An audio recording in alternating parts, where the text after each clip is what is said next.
is set. The Nürburgring 24 hours is coming up at the end of May, but there are many, many hurdles to be cleared between now and then. This great race builds with every year, started in 1970 and provided highlights ever since around the greatest circuit in the whole world, the Nürburgring-Nordschleife. My name is Bruce Jones. I thoroughly enjoy all the races on this, particularly my colleague alongside, Peter Snow. The only thing we could do better is go and take part in the race, Bruce. Yes, there is a thought. Right, plenty of track time, which is the key, not just for drivers that don't know the circuit, but those that do to find their way. But looks a little bit damp out there. Wet conditions as Patrick Seaman and Emily Miller are down there on the grid and looking forward to all that is going to be good. They're going to be getting the interviews, and we have 90-plus cars coming out to play in the first of the two qualifying races tonight. It's a 2-hour race. Then we've got super qualifying tomorrow, the top qualifying, and then a 4-hour race, just like a normal VLN event in so many ways. It's quite extraordinary that a 4-hour race is qualifying for the event. It's just 30 minutes normally, 45 minutes, maybe an hour. But no, go and have a 4-hour race.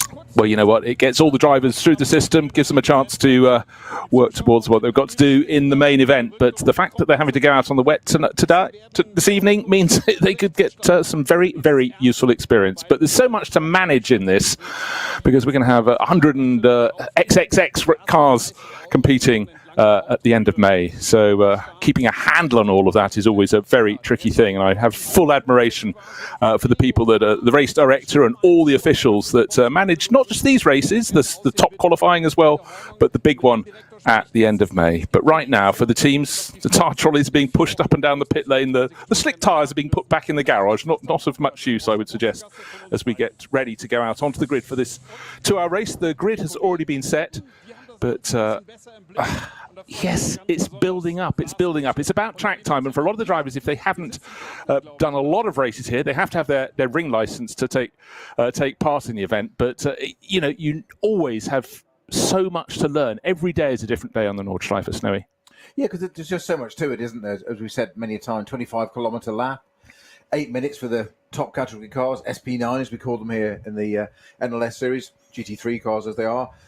They're not quite a full GT3 car, as in, well, they are, but very, very slightly down-tuned. There's a little bit less aero, tiny bit less power, largely because the magic number for the organisers is that 8-minute lap. They don't really want much going under the 8-minute lap for various reasons of safety, etc., etc. Now, the track is absolutely soaking. We saw that sign at the exit of the pit lane there, wet race. But it's not raining anymore a great deal. There's a couple of cars going out with wipers on.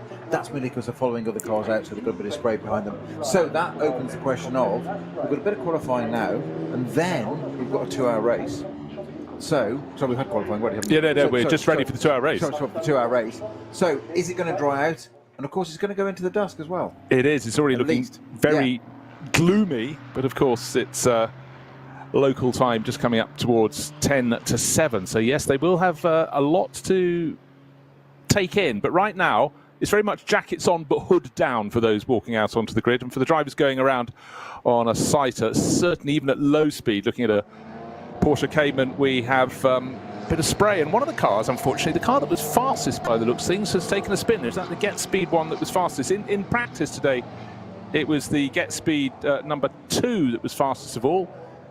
And just trying to work out which car is side. It's the other Schnitzel. It's another Schnitzelam. It's another Mercedes. It's the Schnitzelam car, number 11, that was very well placed. In fact, it was second fastest. That's why it has 02 on the windscreen. Sorry, that threw me. That's the car shared by Kenneth Heyer, Colin Carasani, Luca Sandro Treffs, and Marcel Marshevitz. And it's looking remarkable because it's sitting at 90 degrees to the direction of flow, sitting across the track, having obviously spun as it went around. But all is okay. Yeah, it was a long shot. Looking across the barriers, and the car is actually just on the start-finish straight, just up on its jacks. They put it at 45R. That's what they're doing. They're going to be putting them, by the looks of things, into echelon formation. There I was thinking it had spun halfway around the Grand Prix loop, but it hasn't at all. That was a long shot that tricked me. Actually, the first car along with the Phoenix car, there, wasn't it, alongside behind the safety car, the Audi R8 safety car. Interesting, that wet race notice at the pit exit is really a notifier that you can you can change tyres on the grid if you wish to. So why anybody would have gone out to anything other than wets, I cannot imagine. But it is an official notification. I've got to check the rules exactly, but it is more to say, if you started on this tyre, we're declaring it is a wet race, you may change onto wets. But I would imagine most of the teams would have probably done that already. I think they'd have triggered it. But tell you what, at school we used to have a red dot that went up in the bursar's window, which meant if it was very hot, above a certain temperature, you could take your tyre off. But I must say, that's a first for me to think a car had had a spin, to find out when it went from a different camera that the car was sitting on the start-finish straight, attended by mechanics rather than marshals. But hey-ho, chalk that one up. It was a good call. It's those cunning long shots, isn't it? That's what it was. You said it's the long lens focused in. Yes. And perfectly, just where the number was, where the bottom, we had a man standing in front of it, blocking the number. So well, I could just to confuse us even more, why is it facing that way before it's got to the grid, and we don't even know what car number it is? Well, we're now testing us, Jones. Yes, exactly. It said 02 on the windscreen, so right, for those who are going out around the circuit to get a bit of a sighter, one of the many BMW in the junior classes going around now. That's car number 82. It's quite hard to pick out in the dark. It really is quite murky. It's Gitty Tyres sponsored. That's shared by the driver from Beijing. That's Rainy Hay, Andy Yan and Sunny Wong, both from Hong Kong. So that again just shows the international draw of this race. They'll have all had to have earned their ring license to take part, and you know, that is such a draw. They come back again and again, and certainly they will be very short of experience of the Nordschleife in all conditions, but most notably in rain, and rain going into darkness. But who knows what the weather's going to be when we get to the end of the May for the ADAC 24 hours of the Nürburgring. But conditions really are rather nasty out on the circuit. Drivers just trying to decipher and establish exactly how tricky it is out there. And the Dürr Motorsport, yes. Aston Martin car number 69, that's one of the SP9 runners, one of 30 plus, and that's not a bad driver lineup. Phil Dürr of the family and Darren Turner of huge success. He's had a busy few weeks. He put up a picture during the week going, last week I drove a GT3 yes. Aston Martin, a GT1 Aston Martin, a Valkyrie,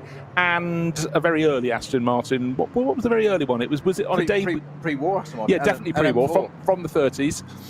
And again, there were lots of those out at the Goodwood members meeting last weekend, and I must say I still have a particular penchant for the Aston Martin Ulster. Such a great looking car. And the ones that Nick Mason's team 10 tenths run are just beyond reproach in terms of their preparation. Wonderful to see those cars out again, and I was very privileged today. I was on a day with Darren Turner at Goodwood just pre that event, and got to drive Sir Malcolm Campbell's 1933 Le Mans Aston Martin around the circuit in its original bluebird blue colour. Wow! But the thing you have to forget about these cars, you have to remember when you get to drive it, is the pedals are the wrong way round. So you've got the clutch on the left, accelerator in the middle, brake on the right. And it's an H-pattern 4-speed gearbox which starts nearest to you and works away towards the left-hand side. Good Lord. So it's very, and you have to drive it. And you have to drive Not it just well. sit in yes. it. Yes, and do manual advance and retard on the ignition and things like that. So they're much more immersive. I'm sure Darren enjoyed getting back into a modern GT car where you just press a button, job done. Yeah.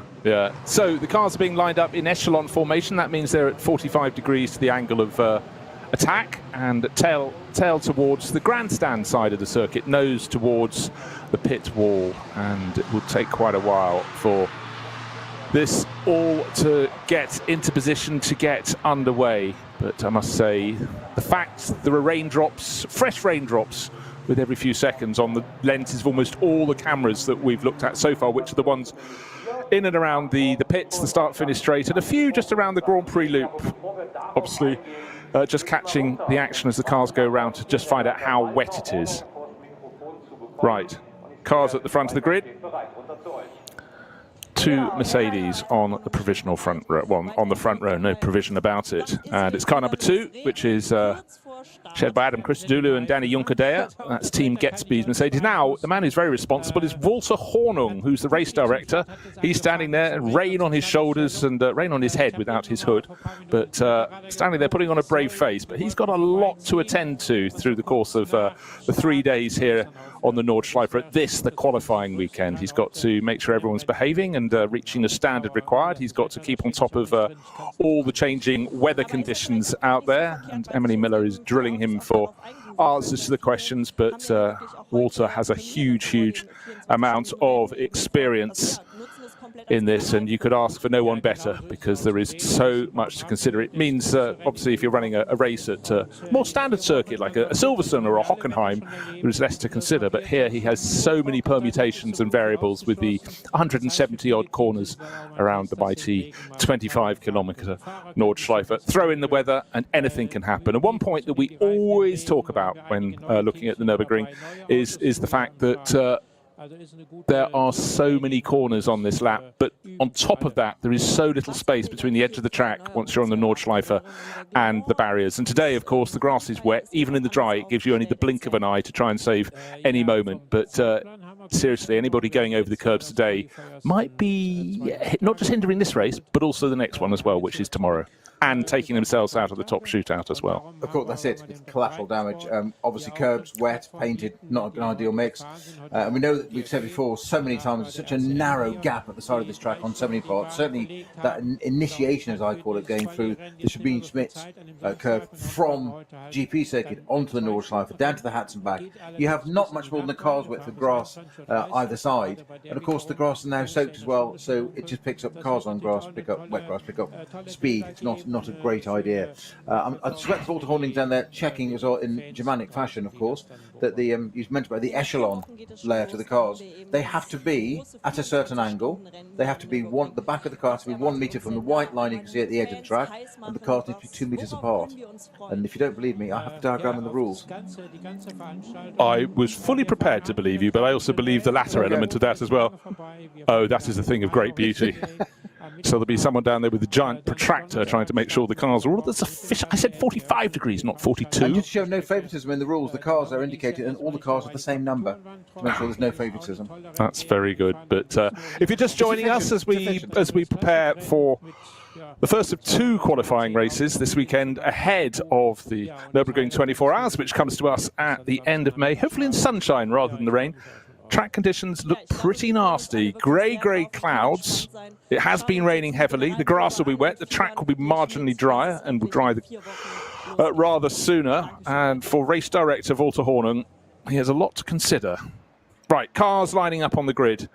And when I say lining up on the grid, if you weren't with us a moment ago, they are lining up in grid order, but not in 2x2 or 2x3 formation, but 1x1x1, with all the cars with their tail towards the outside of the circuit, lined up at 45 degrees in echelon formation, ready to take the start. Now, also, it's not static as the cars are moved into position. It's also still a stream of cars coming out of pit exit, with the drivers choosing to go for a little lap around the Grand Prix loop rather than the full Nordschleife to just take a sighter to conditions. Any car even running at about 40k is putting up quite a lot of spray, so things are rather difficult indeed. But then again, it's rather better to practice in these damp conditions than it is to go into the race without a lot of experience of this circuit, on top of which this circuit in the wet, it is a different beast entirely, and it really, really has some claws. It's all Mercedes front row, by the way. It's Get Speed number 2, shared by Adam Christodoulou and Danny Juncadella. Schnitzelarm number 11 is second on the grid. Kenneth Heyer.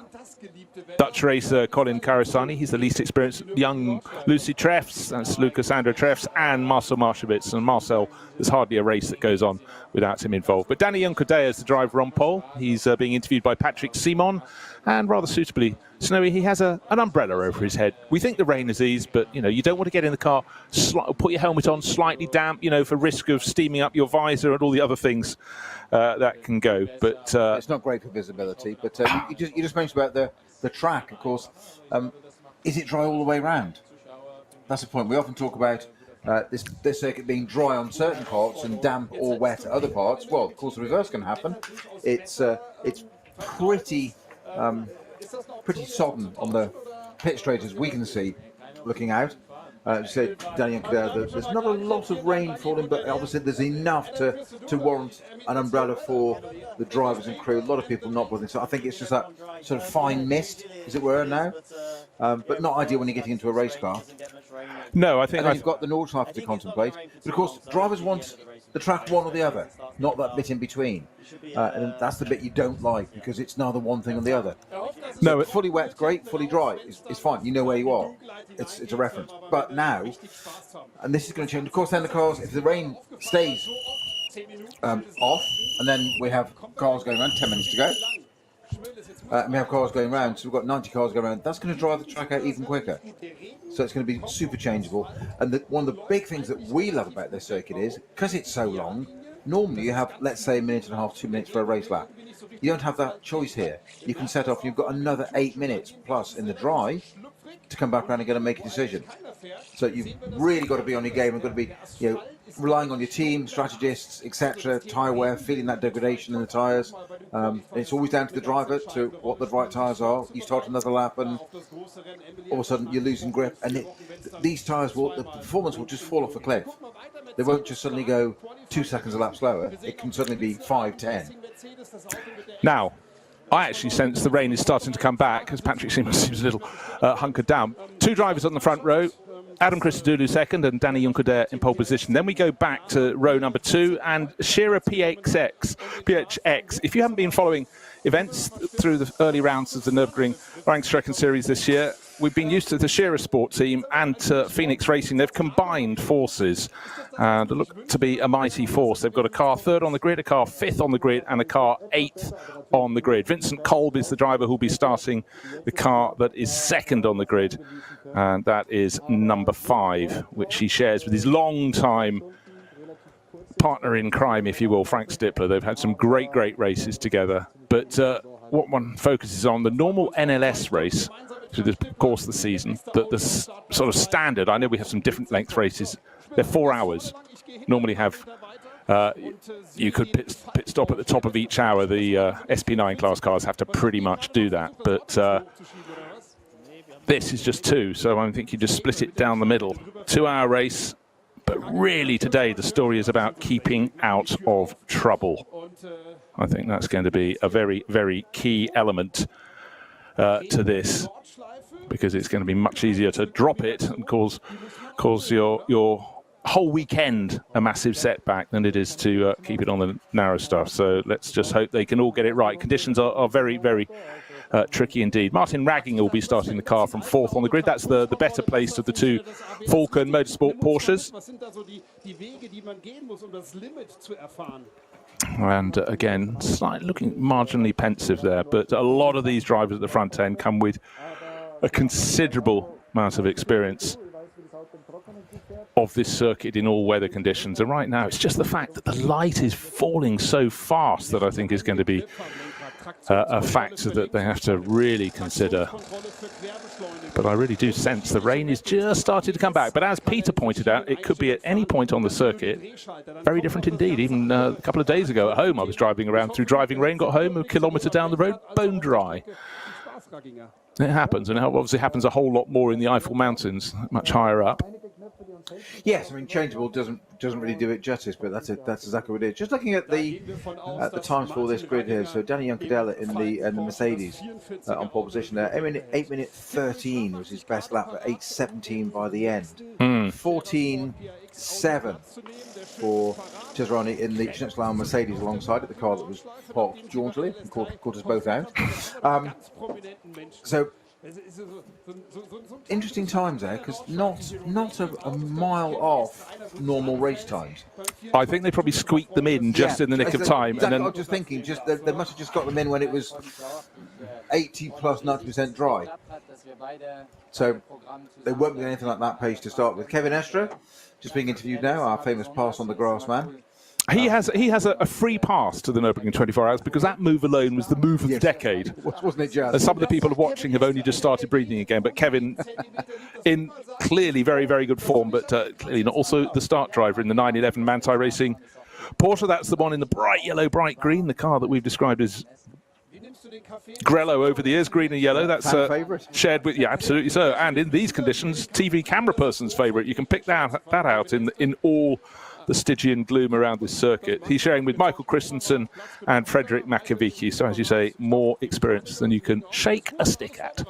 Yeah, definitely a B team, that, isn't it? Yeah. It's not, Yes. It's not an A lineup, that is it? Couldn't At all. Yeah, I couldn't find any ringers whatsoever. That's starting 6th on the grid. Next down is the second of the Falcon Motorsport Porsches. They run as 44 and 33. And then we go to the world of 101, which is one of the Walk and Horse Motorsport cars. Kuba Gimnaziak. Quite handy around the ring. Last year's champion in the Nürburgring-Langstrecken series, so brings huge experience. He's sharing that with Christian Cronjes, and Christian knows what it takes to win a 24-hour race, having done that at Spa back in, the years back, 2018. So we've got that mixture of Mercedes, Audis, Porsches, and BMWs towards the front of the grid. BMW is sort of the least well placed. Their best car is the one in 9th place overall. So we'll have to watch for that. But the BMWs this season have been very handy indeed. Certainly the M4 GT3 has become quite a weapon of choice. And the sister car from Walk and Horse Motorsport fills the top 10. Yeah, right next to it, isn't it? Yeah, with Andy Soucek, Jake Dennis, and Jens Klingman. I like the sound of that lineup, actually, I must say. I mean, it's been the car. I mean, there's 3 of them: 100, 101, 102. It's been the car to beat this year. It's won all 3 NLS rounds so far. The M4 has. We said when it first came out, the first couple of runs, it ran really quite well to start with. But didn't they pull it from the very first that's right. NLS round just to save it or something? It was in and out, in and out. Yeah, and it was just using it to test. I think they didn't want to show their hand too much and get bopped, as it were, straight away and balance the performance. But this year, it's certainly been the car to have in NLS. Right. N24, it's never been successful yet, and that's still that one thing to do, isn't it? It's in the order book. Right, now, one of the beauties about racing on the Nordschleife is we often get a lot of new machinery introduced here. Today, Mercedes AMG GT2. It's the most powerful GT Mercedes. This is the thing about GT2. Not a lot of people know where to place it, but it's placed as largely a class for gentleman drivers who just want a bit more power. And there's a European series, but look out for the Mercedes. It's car number 46. Qualified by Thomas Jaeger. It's entered by Team HRT. That's the Hout racing team owned by Hubert Hout. They run cars in the top class, but they're debuting it this weekend. Thomas Jaeger set the time. Young British racer Frank Bird and young German racer Elia Earhart are the trio given the responsibility of giving it its first blast in a race. In fact, one's competing down at Monza this weekend as well. So the world debut here and there, but certainly I think I know which one has the harder task here. Yeah, I would agree. That's a debut is always fraught with possibilities and jeopardy. But that's exactly why you come and test at the Nürburgring. This is exactly what it is. There's no greater place, no greater arena to go and test a new product. Grid being cleared as we speak. Yeah, now starting to see the cars in their true colours, which are all slightly muted in the grey, damp conditions. It was dry this morning up to lunchtime, so in fact the qualifying times were set on a properly dried track, but they didn't get a lot of track time. So we'll see what can happen right now. Last few photographers starting to make their way clear, but certainly the cars will kick up a lot of spray when it gets going. 2 hours of racing this evening, and we'll be back covering tomorrow's action. There's plenty of it. Bear in mind, this is only a qualifying weekend. And the national anthem rings out as the cars in position down on the grid.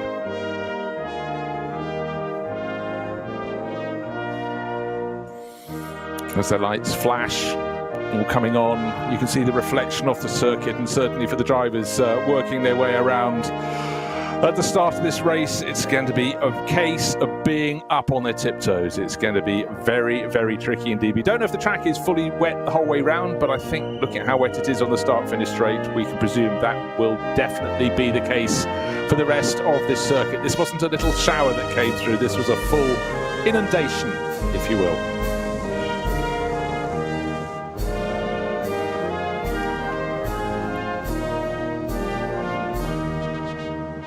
So, on the one hand, the drivers will be nervous about not making a mistake. We haven't talked about the Italian cars. Just outside the top 10, we've got a Lamborghini, and just beyond that, we have the best of the Ferrari 296s, this new model for 2023.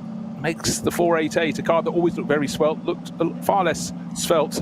Indeed, it's much lower and pointier in terms of its appearance. Also, Aston Martin Vantage up in about 15th or 16th place. So good mixture of manufacturers, but it's not just cars in the top class, not just SP9. We've got SP10, which are the GT4 class cars. We've got Cup 3 Porsches, we've got Cup 2 Porsches, those are the Porsche Caymans. Sorry, the Cup 2s are the GT3 Cups, the Cup 3s are the Porsche Caymans. We've got production-based cars, and it's not just the drivers and the teams getting their practice in for the event, because I just had a quick look around the back of the circuit. The campers are there as well, just testing that their barbecues are going to work come the summer and the warmer months here. So out for the weekend. I think any time the cars are on the Nordschleife, it's a very, very good drive. Yeah, just about driver lineups. You mentioned the 296 GT3 Ferrari there, the replacement for the 488 Evo, which you said was quite a piece of kit anyway. Fricadelli Racing running that car with Earl Lambert, Nicky Katberg and David Pittard at the wheel. The only one in the race this time, no Racing One entry this time, because they're actually focusing on running at Monza this weekend. The life of a GT driver is very, very busy indeed.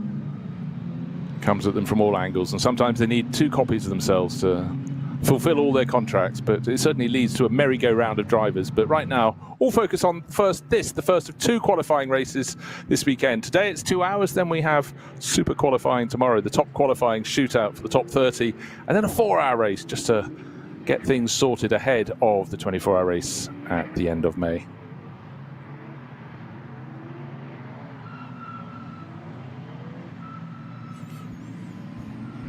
Just going to have a quick look. I did have a list somewhere, Bruce, of who's got what the camera cars are on this weekend. Bear with me, I shall. Okay, and while I'm bearing with you, Peter, the car's running all the way down to the Dunlop hairpin. Of course, we don't get to use that most races here during the season, when they use a sort of cut through on the Grand Prix circuit after turn 4, a little short straight, and then they head out into the country onto the Nordschleife. Here they go the whole way down the hill, and I tell you, if you've never been to the Nürburgring and you've only seen it on TV, it looks like a bit of a slope down to the Dunlop hairpin. It really is quite one if you decide to do a track walk. That certainly would work the muscles as you were coming back up the slope again. It's quite a drop down there, and a huge hairpin there. That fantastic S there, the Schumacher S, through there is quite extraordinary. A lot of spray, and they're certainly not running anywhere near race pace at the moment. Everybody's got the wipers on, as you can imagine. So quality field of cars here. 30 plus cars in the top class, and for the others as well, it's about experience, it's about track time. And there's a Mercedes GT2 class car, 2 of them in the race. There's also, one a little bit further back running the SPX class, another one from Team Schnitzeler, Michael Grenier, Colin Carosini, who's driving 2 cars this weekend, Merrick Bockman and Jamo Hertling.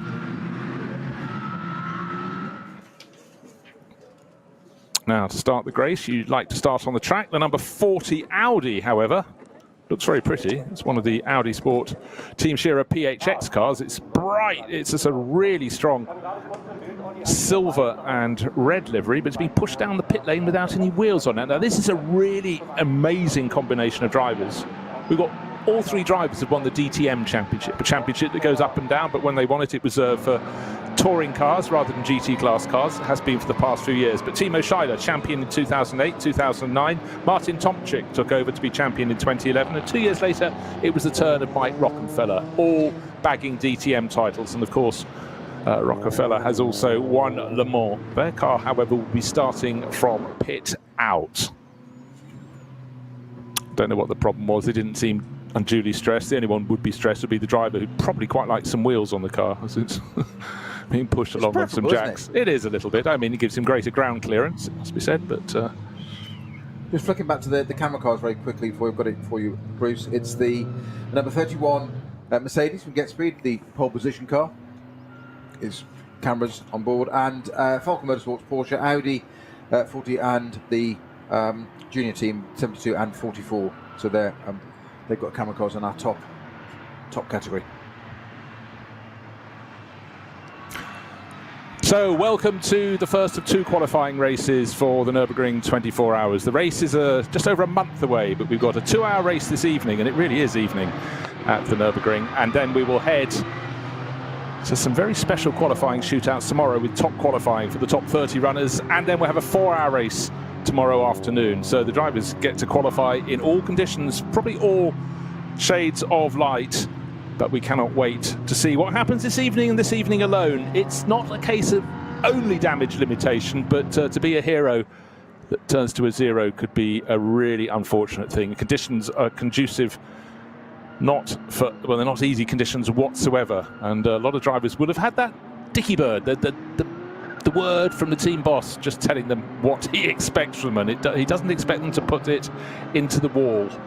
Conditions really are, I think they're fully foul here on the Nürburgring-Nordschleife, and around the Grand Prix loop as the cars are just going around behind the safety car, the pace car at the front of the queue, leading them around in formation. They're coming down into the dip before the little right-hand flick and up to the chicane. Slightly less spray at this point, but that's because the drivers have backed off a little bit there.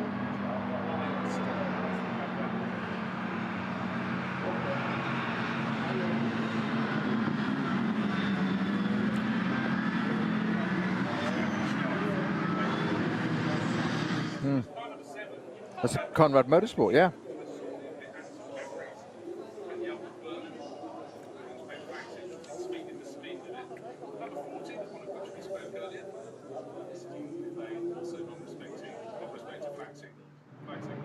Yes, the Audi Sport Team Shearer PHX car with Mike Rockenfeller, Timo Schneider, and aboard Martin Tomczyk. Yeah. Yeah.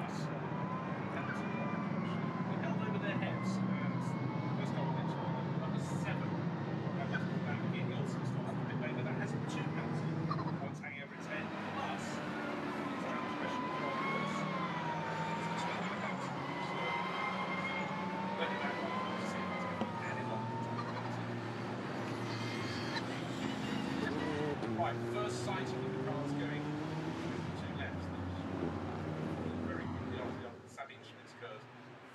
First 30 or so cars have been through that. Now they're going out onto the Nordschleife. So it's very, very wet. So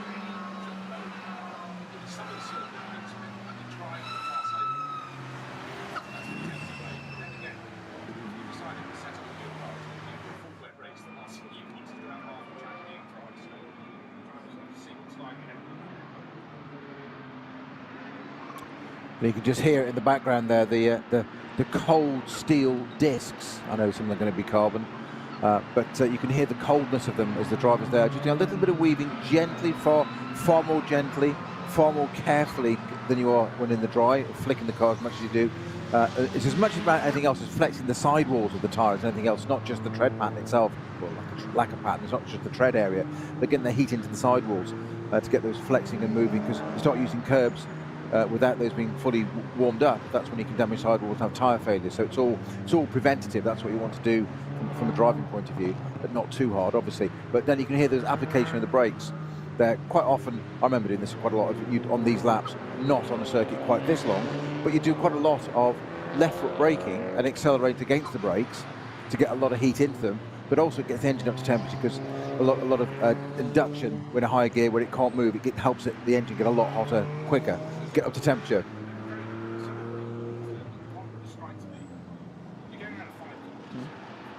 Ja. 25,378 Kilometer gilt es zu meistern.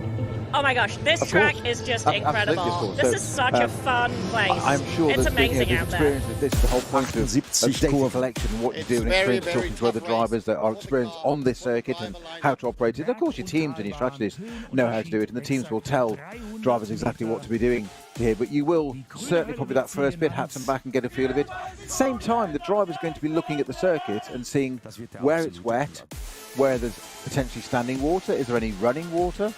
Any areas that they think are going to dry out sooner than others, and unbelievably, they will be thinking about overtaking opportunities already, of looking where they might be, where's it likely to unfold, sort of predicting it ahead, and that's what the drivers put into their memory bank of, okay, not for now, but in 3 laps time, which of course here is half an hour, that might be very different with 90 cars going around and clearing it.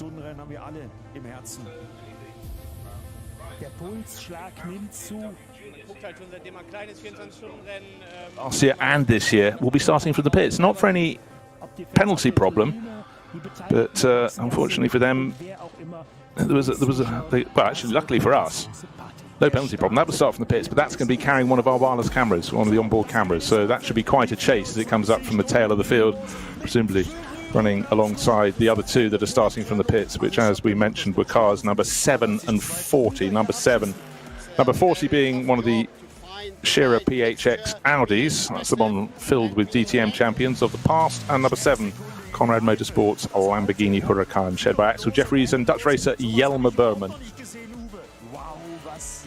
This circuit, the Nürburgring-Nordschleife, engenders action. Wet conditions sometimes engender a little bit too much action, but it's all experience these drivers need to learn. Generally, one would say, stay off the curbs around the Nordschleife. When they're wet, it's absolutely imperative. It's not just a bit of a wish list, because maybe distracted at night during the course of 24 hours by the fireworks and the fans in the grandstands and the camps through the woods, but certainly when darkness falls, the difficulty factor, Snowy, just becomes immense. What is it? It leads to an unexpected disassembly, doesn't it, of the car very quickly if you start using the curve when you shouldn't do. But you're absolutely right, Bruce. That the thing is, just in this condition, you shouldn't do this as a driver, I guess, in some ways. But I think it is. If in doubt, don't. Certainly endurance racing, because you go from 0 to 0, and some people can get away with it. We mentioned Kevin Estre earlier with that, that overtake of what, the decade? I don't know. Certainly one of them. Certainly a contender. But you've got to be absolutely right about it. We also saw how that went wrong last year with the Van Toor brothers, Audi and Grello. Same thing again. What looked innocuous actually on when you see the camera footage of it, didn't look like it wasn't like they were being silly to one another. It just unfolded into Tiergarten, and one of the previous year's winner was taken out, and brother went on to win. It just happened to be two brothers. Right, let's run down the grid. So starting from pole position, Danny Junkerdea, car number 2 from the Get Speed Mercedes. Another Mercedes alongside with Colin Carasani, the Dutch racer, taking on board. I must confess he's still fairly new to my eyes. Second row, number 5 Audi from Shearer Sport PHX, Vincent Kolb. He knows everything about the ring, and what a teammate. Frank Stippler will be taking over later. Then the first of the Porsches from 4th on the grid. That's car number 44 from Falken Motorsport, Martin Ragginger, the Austrian, at the wheel. Kim Lewis Schramm will start number 16 from 5th on the grid. That's another Audi, another from Shearer Sport PHX with Kim Lewis Schramm. Then Michael Christensen, it will be him starting the 911 Porsche from Manthey. That's the Grello car from 6th on the grid. 7th on the grid, Nico Menzel, car number 33. That's the second of the Falken Motorsport Porsches, and the top 8 completed by last year's Nürburgring-Langstrecken Series champion Kuba Gimasiak in the best of the BMWs, starting car number 101 from 8th on the grid. So look out for Kuba. He really has grown in strength over the past handful of years, and strength and confidence, great things to have when you're a racing driver. Yeah, and don't forget also switch manufacturer over the winter. Has gone from being an Audi driver to BMW, as in mid-engine to front engine, a whole different concept, and seems to have adapted him rather well. Doesn't seem to have slowed him down, does it? Hasn't he done nicely? Yes, I actually thought, well, it might take a round or two. He certainly delivered some just super consistent performances through the course of all of last year, and anybody who competes in the Nürburgring-Langstrecken series gets to race in the hot, in the cold, in the in-between, in the wet, the dry, the dark, and certainly came out on top, and really, went up many positions in my estimation of him. But looking at the driver on pole position, Danny Junkerdea, he has hardly put a wheel wrong. Last year, he was the Intercontinental GT Challenge champion, often showing with the likes of Jules Gounon and Raffaele Marciello, creme de la creme of people competing in Mercedes GT3s. So he certainly is on fine form. 9th on the grid will be the second of the Walk on Horse Motorsport BMWs, and with that the Spanish driver, Spanish-Austrian driver actually, Andy Soucek, and the top 10 completed by car number 24. If you're a Porsche fan, you'll like this one. It's Lion Speed by Car Collection. It will have none other than Matt Campbell, the very talented Australian, at the wheel. He's showing that with the other Cole, Patrick Pile and Mathieu Jaminet. Mathieu just is very much on Porsche's books as one of their stars. Then the Lamborghini that we did espy out there on grid is not the Conrad one. That's starting from the pit lane. It's from AB Sportline with Kelvin van der Linde. Traditionally see him in Audis, but of course it's fairly similar. The Lamborghini Huracan, same underpinnings. Here's sharing that with Ferdinand Stuck. That name rings a bell, doesn't it? Of course, as Snowy knows so very well indeed, that Hans-Joachim Stuck, when this race kicked off in 1970, took victory with Clemens Schickenstantz. There we are, a BMW. Who nobody remembers. I do, because I remember trying to spell his name. Very tricky indeed. Have you marked it yet? Yeah, no, nowhere near. Right, and we've got the first of the GT2 Mercedes, these brand new cars, starting the second group of qualifying on pole position, Michael Grenier. And the second of these brand new GT2 Mercedes will start second with Frank Bird. This is Group 2. Then they're sharing with other cars from, we've got Cup 2 Porsches, and the best of those is Michele Di Martino, who's kicking off in car number 184 from third in the second group of cars. And car 184 comes from Kay Kramer Racing, having a really, really strong season. Car 125 is fourth in that second group. That's Huber Motorsport. And the driver at the wheel of that is Kiefer, showing with Verman. And that's Huber Motorsport. Car 161 is fifth in the second group of cars, and that's from another car from Kay Kramer Racing. So they're very well represented. And if you've never watched or listened to any of the long-distance races around the Nürburgring, you do get cars you don't always expect. And it's the mixtures that really entertain, I think, all the fans. There's something for everyone, but the mixture in this second group of cars, you've got cars of GT4 classification, GT2, Cup 2 Porsches, that's the GT3 Cup car. And then you have a whole host of TCR touring cars as well. There's an Opel Astra down towards the tail of that. These are in the production car classes. Hyundai Elantra, Porsche Caymans galore, but a real Catholic mix of cars. Conditions are not improving. I think that's safe to say. The light is very weak indeed, but the cars are coming onto that long drag along the Dotterhöhe back towards Tiergarten and the end of the lap. They're going through Schwalbenschwanz, and that's a corner. The drivers have done almost the entirety of the Nordschleife, bar that drag, that 3-4 kilometre blast back past the Schloss towards the end of the lap. And so many drivers just make a mistake at Schwalbenschwanz, and even if they collect it together, their speed is so reduced for the entirety of the straight. It really, in many ways, is the most important corner of the entire circuit. But I think, over the years, some drivers have just relaxed. Oh, it's all right, I've got to the straight. And then the barrier, and then then the other barrier. So let's hope we have none of that sort of action. But anyhow, fingers crossed. First group of cars getting towards the end of their parade, and the formation lap will be complete. And just to give you a guidance as to the distance between the first group and the rest. First group just coming up to the bridge, it's just on the kink as you approach Tiergarten. The second group not in any sight at all. Way, way back behind. And as mentioned, that second group will be led off by the GT2 Mercedes, brand new, 700 plus horsepower, just what you want in fading light on a wet Nordschleife. Bring it on. Or maybe that's just me, I don't know.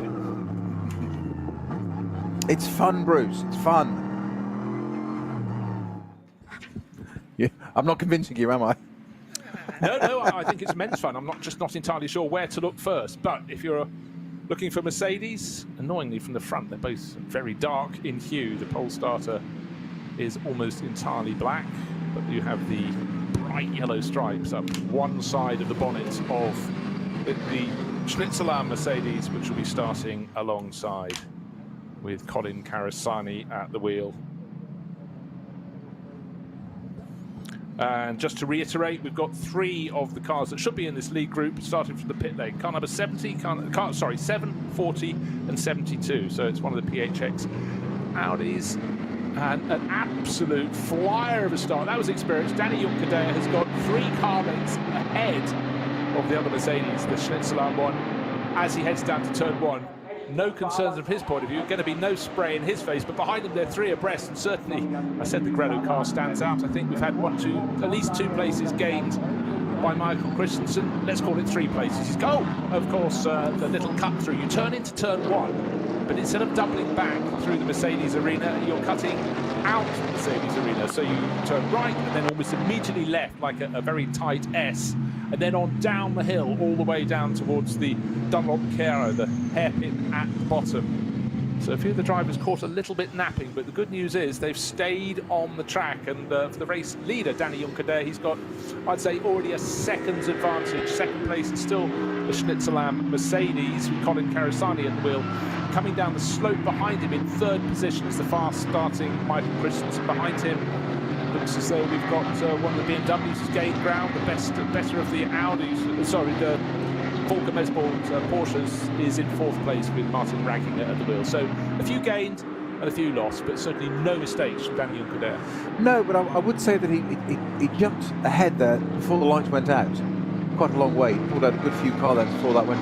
Whether he was just, he's raced his pole position, man, he's got the right to control that, so it kind of is everybody else up to keep up with him. Right. It looks like he pulled ahead, but he was just getting up to a speed when the lights went out. So I would say, bizarrely, the rest of the field were at fault for not keeping up with our pole sitter. Yeah, that's how I'd view it. Because of the pace coming down to start-finish line, they couldn't overtake Colin Carasani. He was just caught napping a little bit. Now Carasani was second, is third, because Michael Christensen, 6th, became 4th at the first corner, then it became 3rd going out of the little cut-through. Now he's up into 2nd, so he's got to set off after Danny Juncker there. Kim Lewis Schramm is in 6th place, Kuba Gimaziak 7th, Nico Menzel 8th. Matt Campbell, Andy Suchek completing the top 10 cars through the 2 Sabine Schnitz curves into the even darker areas. The best of the Aston Martins running about 15th position. Darren Turner at the wheel, no surprise there. But drivers definitely on their tiptoes. Colin Carasani falling back a little bit, but still comfortable in 3rd place. Best of BMWs has moved up behind, which is Kuba Gimaziak. Of course it is. Of course he's gaining ground. Just to reiterate, 3 of the cars in this top group, the SP9 runners, were making pit lane starts. Car number 7, which is Conrad Motorsport Lamborghini, for misdemeanors in qualifying. Car number 40, which is one of the Scherer PHX Audis, that's entirely crewed by former DTM champions. And car number 72, the BMW Junior Team M4 GT3. Second group of cars, as I said, headed around by the Mercedes GT2, brand new racers, Cup 2 Porsches, some TCR class cars. They're coming through the final sequence of corners onto the start straight. The Cup 2 Porsches very much looking bottled up behind, but these 2 GT2 Mercedes are leading the second starting group. They should unleash as many of their 700 plus horsepower as they dare in the dry, in this wet condition. Tucked in behind the best place, the Cup 2 Porsches is looking as though it's wanting to make a move, waiting until they pass the start-finish line. The GT4 Aston Martin getting very, very close to the pit wall, but eventually ducking back into about 6th position in that group. But as much as anything, Snowy, I think drivers just want to have visibility, so they're steering as wide as they possibly can.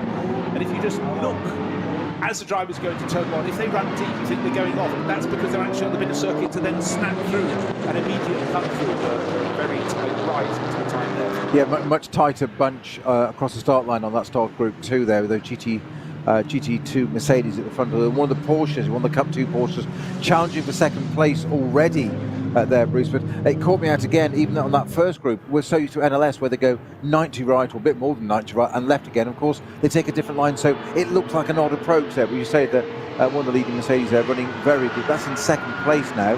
That's got it back again, so the 2 Mercedes back as they were on the front row of that starting group 2. Though that's about to change again as the Porsche looks like it's trying to good right and left coming up to the out of the Dunlop curve there, up into the Michael Schumacher S. Not quite carrying it off, I don't think. Well, obviously it makes a change if you're a regular watching the Nürburgring Langstrecke series to see the cars go down to the Dunlop hairpin. Now, not everybody's out on the track. They're supposed to be, but number 718 Porsche Cayman is in the pit garage. Looks very beautiful. The Smirlis Racing example, shared by Fabian Peitzmeier and Guido Emmerich. But that, sadly for them, is up on the jacks in the pit garage. And it's so immaculate that it clearly didn't go out to do the formation of that. So it's obviously something they're working on. The second group of cars goes into the compression up the slope to the Vidal chicane. And the GT2 Mercedes that's leading it, the Schnitzelarm example, starting to gallop clear. The best of the, I think it's the K. Kramer 161 Porsche has got up into second place. It has, hasn't it? Yeah. In that grouping, so that was a nice, neat, tidy driving from them.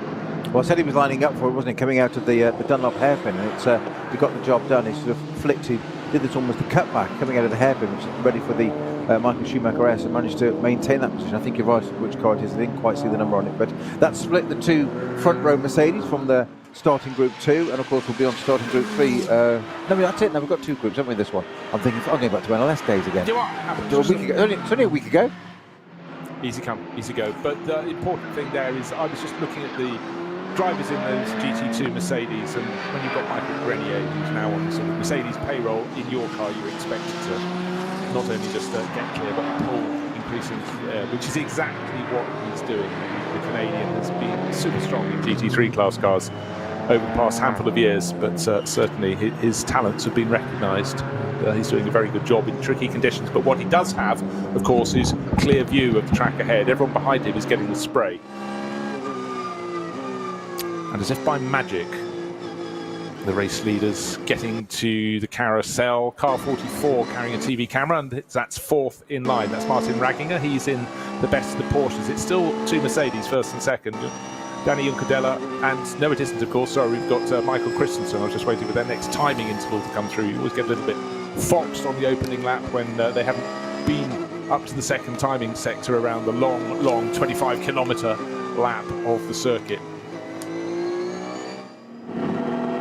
Fans definitely in position out around the circuit, as well as the marshals, and so difficult to pick things out in the spray at the moment. But one person who's having to do that is, we mentioned cars starting from pit exit, car 72, Connor De Filippi, American racer, huge amount of experience. He had to start from the back of the pack, and he's got a whole 1, 2, 3, 4 cars right in front of him. But at the moment he's trying to probe left and right behind one of the Porsches that are sliding a little bit wide to go through Brunchen. He's got the pace to pass, but he hasn't got the place to pass. I think that could be a slogan, couldn't it, or something like that for the Nürburgring.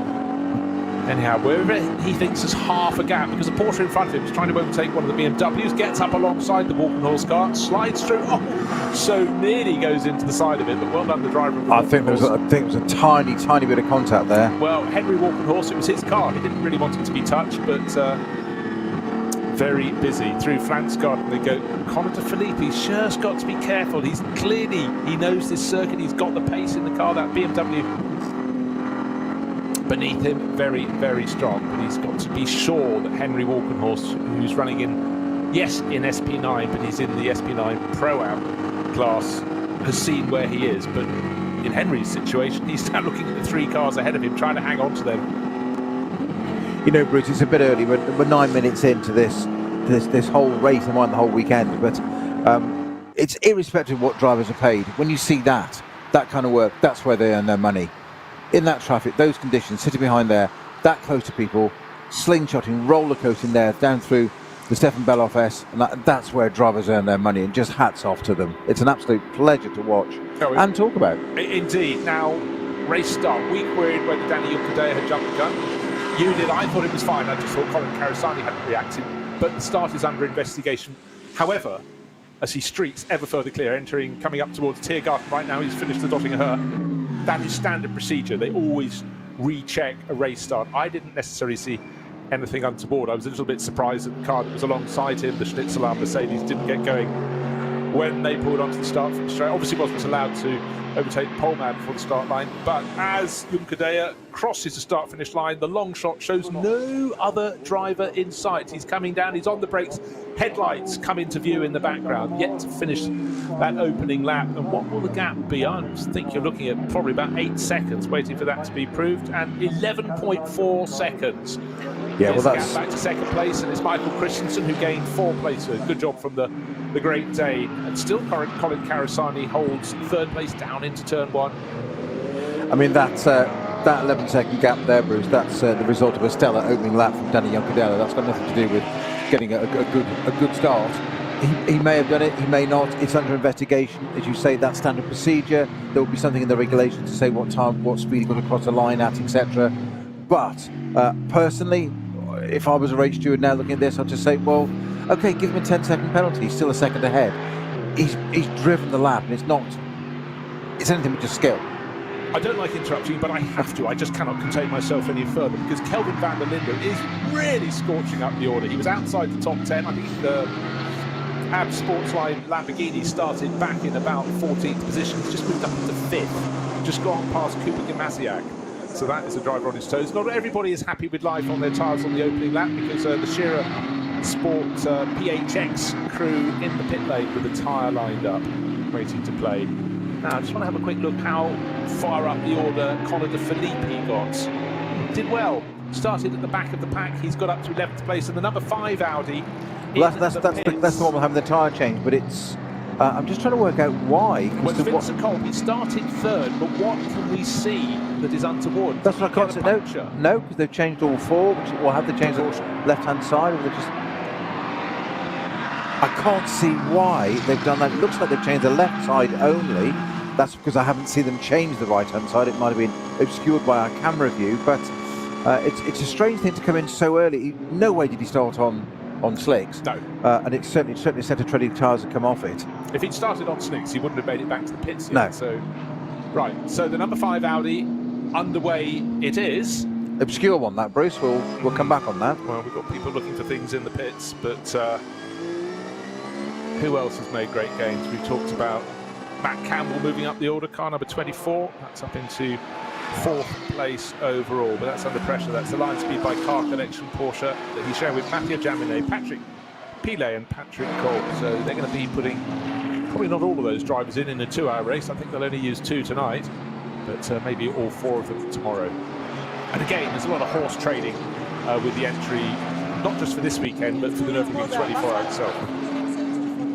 So just to reiterate, race leader Danny Juncadella, car number 2, started on pole position. The team Get Speed Mercedes across the start-finish line with 1 flying lap, 11.5 seconds clear of Michael Christensen in the Manthey Porsche. 11.5 seconds. That's not bad by anybody's book. We've had many races 4 hours long that have been won by margins of a fraction of that scale. So let's see how it unfolds. But I must say, looking out around the circuit, it started on a wet track. The driver's still getting a lot of spray from the cars ahead of them. Is it raining a tiny little bit? Can't really tell. The light is very, very weak indeed. It's a grey evening. It's a dank evening in the Eiffel Forest. Not a lot of warmth to be had. My sense, though, bit by bit, this track may just start to find a dry line, but it's not going to be any time soon. I would concur with that, Bruce. It's not going to be any time soon, and if at all, this race, to be honest, maybe the last half hour, the last quarter of the race. But I think that's an outside chance moment. I wouldn't even bet your money on it. That's how uncertain I am. Right, so just hearing, thank you very much, Lucas, through down there. Drying wets didn't work, said Ernst Moser, the team boss of Shearer Sport PHX, and boss of Phoenix Racing, but so they changed to full wets. So Vincent Kolb started 3rd on the grid, inside of the 2nd row, took a gamble. This is a team that's not short of experience. Phoenix, in particular, have been super strong in all races on the ring. So what we used to call an intermediate. 25, yeah, exactly. Yeah, dry wets, yeah. So they took a gamble. Did well to get it back then. They really, really did. And just looking down the order, Cup 2, by the way, well, it's not a surprise, Michele Di Martino, look down the lineup in that class. He is leading that, but he's now got ahead of Schnitzelam Racing's Michael Grenier, who'd run very strongly, but right now, light is really fading very quickly indeed. TCR class is being led by Manuel Lauk in one of the Hyundais. And SP10, that's GT4 class cars, Josh Burton, Australian racer, long-time racer with the KCMG team now, the team from Hong Kong. Fierce supporters of all things at the Nürburgring. He's sharing with Edoardo Liberati, the Italian, but he's got their Toyota Supra leading GT4 in 26th place overall. Just having a quick look to see if anybody has had any misdemeanors haven't been picked up. And let's face it, with 170 odd corners, it's just as easy to miss them as it is to catch them. But front-running cars going very nicely indeed. Right, 11.477 seconds between first and second. Look, waiting for the next timing interval. It is a long time in coming. And we will see. Actually, just going back to that decision to run on inters at the start of this race, that was very, very ballsy. And it does seem they were the only ones who tried that, Shearer Sport PHX. And Ernst Moser, with a shrug of his shoulders, the team box, obviously thought it was worth a go, though. But you have to bank on that level of experience. And the teammate there, Frank Stippler, who's been racing here for 25, 30 years, they've got experience of looking at cloud shape, level of light, and they took a punt. It didn't work, but let's see what happens tomorrow. But certainly the number 5 Audi that started at the head of the pack, well, in third place, right down towards the tail. Now, we were predicting earlier, weren't we, Bruce, about lap times? We're saying 8 minutes is the magic number around here in the dry. 9:31 is the lap time set by race leader Danny Yankadella. So we're a good minute and a half off at the moment. And I said it probably wasn't going to be much under a 10-minute lap. So we'll watch how that drops down. But just saying that, Danny Yankadella at 9:31. Christensen second, 9:42, 45, 46, 47, 47. You're getting the picture here of what like. That is what an absolutely stellar lap in that literally opening lap from Danny Yankadella in that Mercedes. Quite extraordinary. Yeah, he's left the iron on, hasn't he? Exactly, yes. Right, just having a quick translation of what Ernst Moser was saying. He said the inters this is on the number 5 Audi, didn't get to work properly. We're now going to put full wets on. We've said that much so far, but he said the result in this event isn't so important to us. It's more important to grab insights. Of course it is. This is just a qualifying race, and it's just helping towards grid position. But in many ways, if you're the team boss, you have no idea what the weather's going to be, well, in the Eifel Mountains tomorrow, let alone in a month's time. So never mind the next corner. Yeah. So that's the one that matters. Damp conditions. Have a roll of the dice. See how your car handles. See what it's like on those inters. Would it be something they could use in the 24 hours itself? But certainly it's all about gathering data and also being able to harness that data that you've just gleaned. Yes. But right now, Danny Yankadella just running off and hiding. Quite easy to do in the dark in a black Mercedes, going between the dark trees. He's now riding through the carousel. Just a quick update on the ticker on penalties we mentioned just before the race, Bruce. I think the number 7... Jeffries Berman Swift Lamborghini, it may have had that 2-minute penalty added now. Okay, I think it has. That makes sense. And the 100 Valkenhorst BMW Breuer and Trogan has had a penalty added, or it's facing a penalty, hasn't been applied yet, for not standing on all 4 wheels at the 3-minute marker, i.e., as we saw them in that echelon pattern, on the rear jacks, they drop them down. There's a very set procedure for safety for all the personnel and crew involved to make sure they're out of the way. And if it's not there at the right time, then unfortunately it's got one hanging over it. Unfortunately, number 100. It does. But maybe a team boss would go, yeah, well, that's experience, and we'd rather you did it now than you did it come the 24 hours itself. Just don't do it again. Obviously, don't do it again, and you may have some financial fine into the team kitty. I believe in all of that. That makes a lot of sense. Right, another beer lap. tokens, you mean?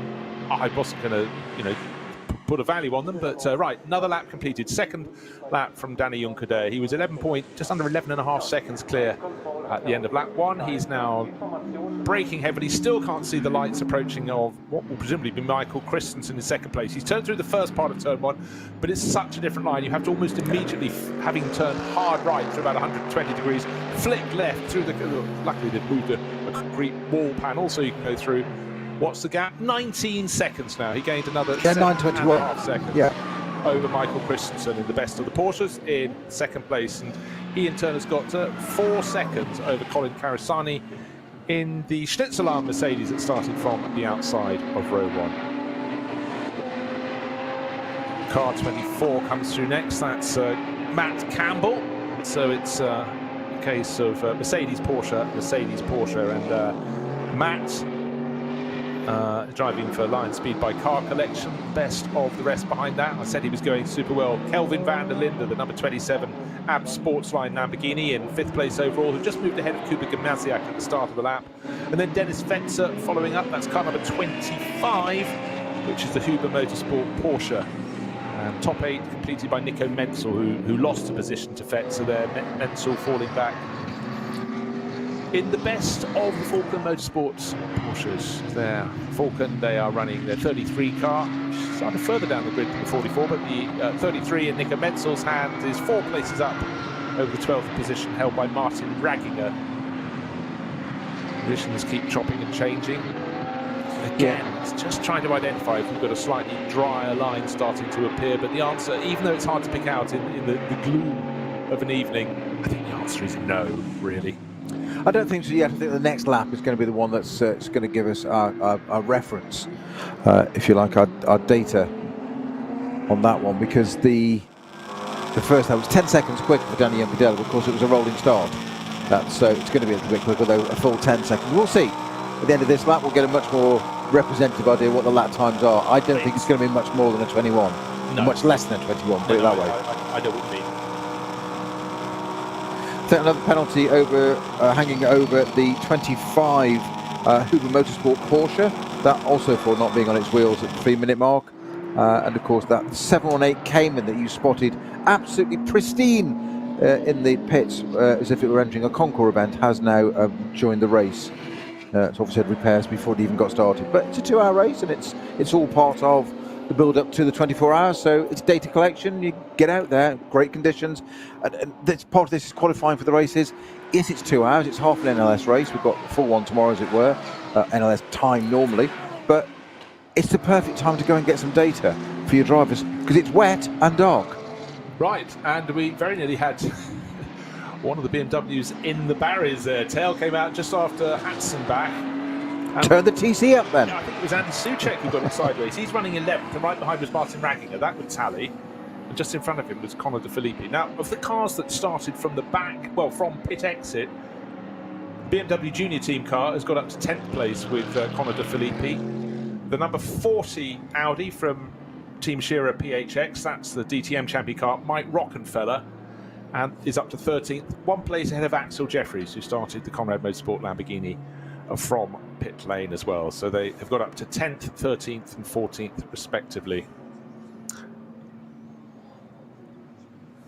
The start was a thing of great interest. We're still waiting for any further notification whether the fast starting Danny Juncadella from pole position has picked up any penalty or not. I'm still waiting for any official analysis, but I still think it was clear. But since then, gaining almost 10 seconds on each of those 2 first and second laps, Danny Juncadella putting clear. No spray in his face just yet, but he will soon be getting up towards the tail of the second group of starting cars.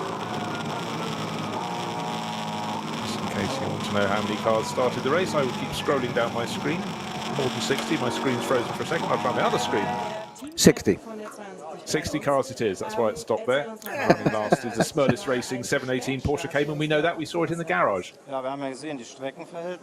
the driver who's going best in this race is Danny Juncadella. The driver who's going second best is 9 places further back. His name is Conor De Filippi, and we're just hearing from his team boss, Stefan Reinholdt, who's done a fantastic job with BMW Junior Team drivers, and they are staunch supporters of all racing on the Nürburgring. So, you know what? For his driver as well, for Conor De Filippi, who needs no further learning on the Nordschleife rather than the extra gain you get on every out. You can never stop learning. Outing here is that he practiced the overtaking bit on the opening lap when the cars were nose to tail, and he picked his way up very nicely, and continues to do so. And I think just trying to see who the next target will be. I reckon that his rate of gain The next target's probably going to be the Fricadelli Ferrari. Yes, David Pittard is just about a second or two ahead of him, so it's 9th for the Ferrari and 10th for that BMW. Of course, the leading BMW, the best placed BMW, is 4 places further up the track. It's 6th overall. That's Kuba Gimasiak. I do sense, might also just be the angle at which the direction which the cars are approaching. The next sequence of corners is a little bit less dark now. We'll keep an eye on track times, but the track seems to have a little less glisten on it now. But it's easy for us to comment on from the warmth of a dry commentary room.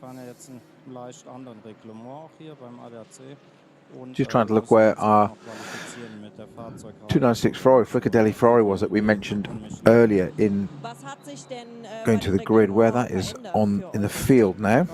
Just a bit of on board there with the Fricadelli, it's yeah, 9th place. It is 9th. 9th place, so it's just ahead of the fast rising Conor De Filippi.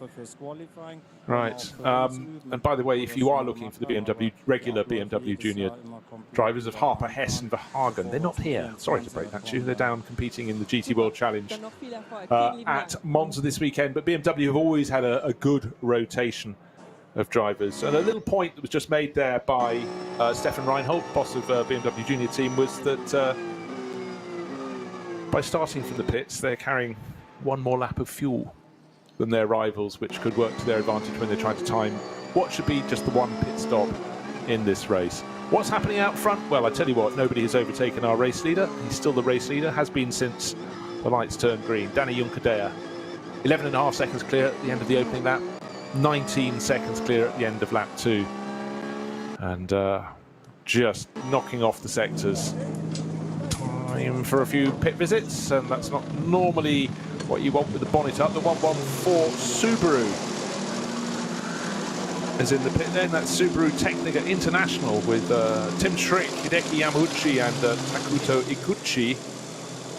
Mechanics with head torches on, looking under the bonnet, but not moving at that great pace of a slick pit stop when all is right.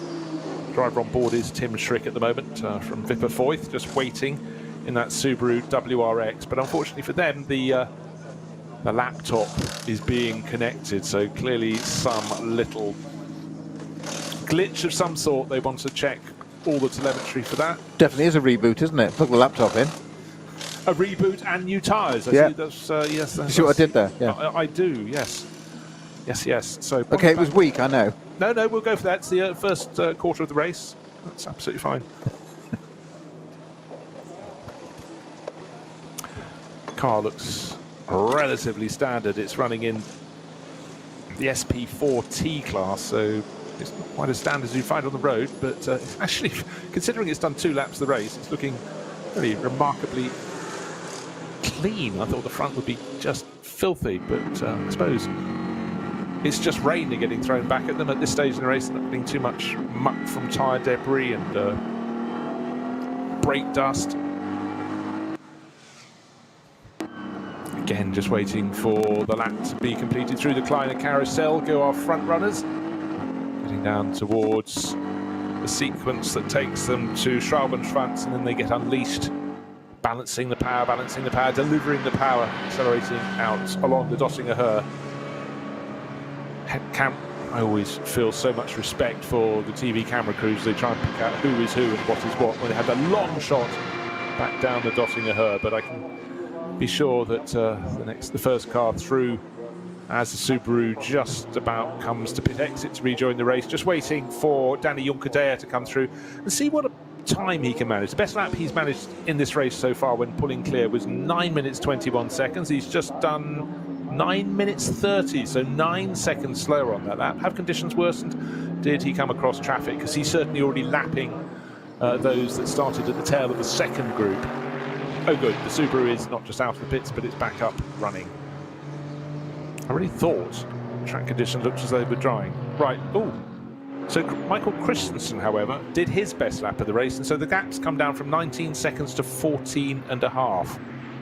What occurred for Danny Juncadea? Was it simply traffic in the wrong places and he wasn't prepared to take risks? But 4.5 seconds out of his lead, it's not insurmountable, but if that happens every lap, give him 4 more laps and he won't be leading this race.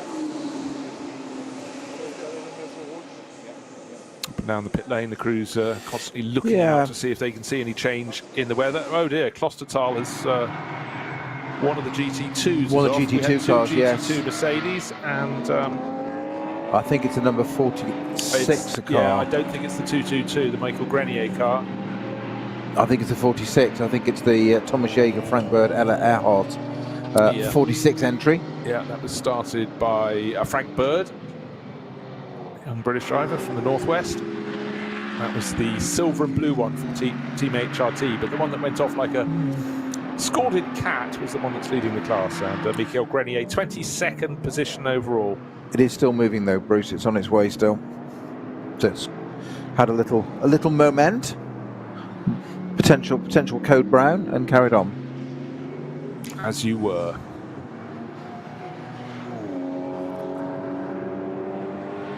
The Nürburgring-Nordschleife, difficult in bright, dry conditions. Doubly difficult when the light fades. Trebly difficult when it rains. And when it's fading light and wet. Michael Christensen had such a strong opening lap, but he's now got more company because Colin Carissani has fallen backwards down to 5th place in the Switzerland Mercedes, and up into 3rd has come the number 24 Mercedes of Matt Campbell. That's the Lion Speed by Car Collection 1, and up into 4th now is Kelvin van der Linde, who's been super competitive, but the person who's under pressure is Michael Christensen in 2nd place, because he's now less than a second as they turn through the hats and backs, clear of the chasing Matt Campbell. Yeah, and you mentioned those lap times there, Bruce, that it was a 9:21 was the fastest lap of the race for Juncadella. That was the first flying lap of the race. He did a 31 from the rolling start, as it were, 10 seconds quicker. He then went to a 9:30, so he dropped 9 seconds on its first proper flying lap, whereas Christensen did a 25. And everybody else behind seems to do the same. So Campbell in 3rd position, number 24 is a 21. 24, van der Linde, Cesarani a 30. And Fetzer at 9:27. So interesting mixtures at the top there. Mercedes, Porsche, Lamborghini, Mercedes, Porsche at the moment. We mentioned BMW as being the strongest car of the season so far. Well, that's down to Kuba Maziak in 7th overall in the Volkenhorst 101 entry. His best lap has been a 9:33. I'll tell you who's not lapping very fast at the moment, and it's unfortunately for Darren Turner. It's Darren Turner, the number 69 Aston Martin, being pushed back into the pit garage. That's entered by Durr Motorsport. It's dark green metallic. That rings from Aston Martin with broad white stripes up over the bonnet. But in this, any team that has a problem, it's better to come into the pits, get it sorted. We've got another qualifying race tomorrow. Darren Turner will be gleaning experience for the team about the Vantage. It looks like he's just popping the steering wheel. Yeah, he is. Yeah, belts out. To climb out of the car. Not to say it won't be out again later. It's a 2-hour race, but obviously we've got, in fact, very nearly just over three-quarters of the race remaining. There's a fantastic scrap out on track between a pair of BMWs, though, and Kuba Gimnaziak is moving all over the place. He's in 7th place overall, but Connor De Filippi, the start of this, the 4th lap, has just moved ahead of David Pittard in the Fricadelli Racing Ferrari, and really fancies getting his yellow, black and red BMW past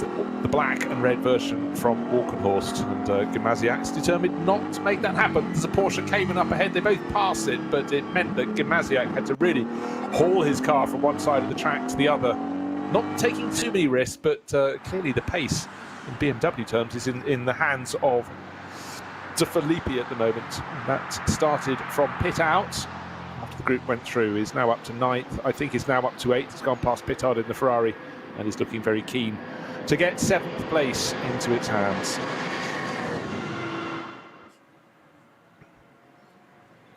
Gosh, the penalties are coming thick and fast. You feel in race control. There were so many misdemeanors on the grid, largely with speeding in the pit lane, or particularly now, cars that didn't get back down onto the deck with all 4 wheels when the 3-minute board was shown, because still the penalties are coming in.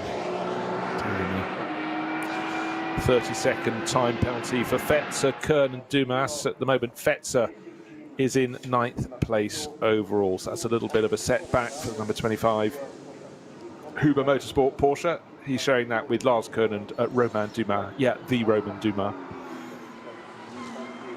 Well, I'm going to do my. I've asked Darren Turner what's happened to the Aston. See if he responds. No pressure. No, entirely so. Yeah. We are watching, you know. Your public need to know, Darren. Come on, tell us. Well, I tell you what, there's an interview coming up very soon with Darren Turner. So as much as you're asking, he can't answer your question because he's going to be coming on live to tell us what's happening. So we'll listen to him. We drop the volume for those in the German language and try and translate them as quickly as we can and as accurately as we can. But Darren has mastered English, and we'll hear what he has to say. Ja, gerade frisch aus dem Auto ausgestiegen. Das Auto ist schon aufgebockt, steht hier in der Box. Darren, what's happening in the car? Why is it inside the box? So we had a vibration in the qualifying session earlier on. Thought we found the solution, but we need to look again just to check because it's getting worse and worse. As the run went on, so now it's like, let's just make sure everything's okay with the car, and then we'll be in a better shape for us as well. So you will not go outside now on the race again? You just have to race tomorrow? No, I hope we go back out. Yeah, I hope we go back out. I mean, just get the guys to go through everything, make sure that we find it, fix it, and then we can go again. So what do you think is vibration? Do you know something? I know the vibration. I can feel the vibration. I don't know where it's coming from. So still a new team at this stage as the team gets in the car. Let's just go one step, make sure everything's okay, and then we should be in a good position for tomorrow, and more importantly, when we come back for the 24 hour. Yeah, we also. Thank you very much. That was the ever-charming Darren Turner with Emily Miller. You can see why crews want Darren in their team, can't you? He's quick, he's such a personable person, and he doesn't have some great emotional highs and lows. He's just Darren. He's there, he does the job, and he does it brilliantly. Quick, calm, concise, and consistent. Perfect endurance driver. Yes, exactly. No prima donnas welcome here. And, you know, Darren's track record is quite extraordinary. If you look at the long, illustrious careers of drivers who started in Formula first, most of them didn't have long, illustrious careers from that little single-seater Formula in the late 80s. But Darren grabbed his opportunity, became the McLaren Autosport young driver back early in the scheme, and clearly has just made a fantastic career out of it. And the Nürburgring is one of his favourite hunting grounds. But again, it's not a case of park the car in the garage. It's get it back out and try to identify a vibration. Not the easiest thing, particularly when you're turning left and right, up over hill, down dale, around the Nordschleife. Exactly so, and as a result of that BRDC McLaren Autosport Young Driver Award, as it was in those days, he was one of the earliest exponents of simulator racing and grown a great company, Base Performance Simulators, providing that around the world now. We now take it as almost, even in the last 2, 3, 5 years, we just talk about it as normal. Darren was doing this back in the late 90s and developing it, and it was way ahead of the time, if you like. And that's again one of the reasons why somebody of his stature and experience is so valued, because he can get in. One of the things he does is, last year, you might have heard it in Formula One, the safety car is shared between Mercedes and Aston Martin. Now, the same engines, etc., but a lot of the F1 drivers are complaining that when it was the Aston DBX, it was considerably slower than the Mercedes. What did they go? They got Darren Turner on board to sort it. And I was talking about this only last week. And he said, yes, you've got to remember, though, the Mercedes they started with was a far higher performance car than the DBX in the first place. So it's a little harsh criticism. But who's the man that developed it? Darren Turner. So all those years of simulator racing, developing your own business, driving Aston Martin, 3 class wins for Aston Martin at Le Mans, and you're developing the safety car. It's an awful job. I really feel for him. He's on his feet, not on his uppers. He's done a fantastic job. So anyhow, they're trying to sort that out now. That was a penalty update. It sounds like it's match of the day here, doesn't it? Number 25, which was our Huber Motorsport car that had that has its penalty, a 30-second penalty added to it, as indeed has the Valkenhorst BMW number 100. That entry, that's the unfortunately Henry Valkenhorst Jörg Brewer one. Of the 3 cars, 100, 101 and 100, 1 and 2, my apologies.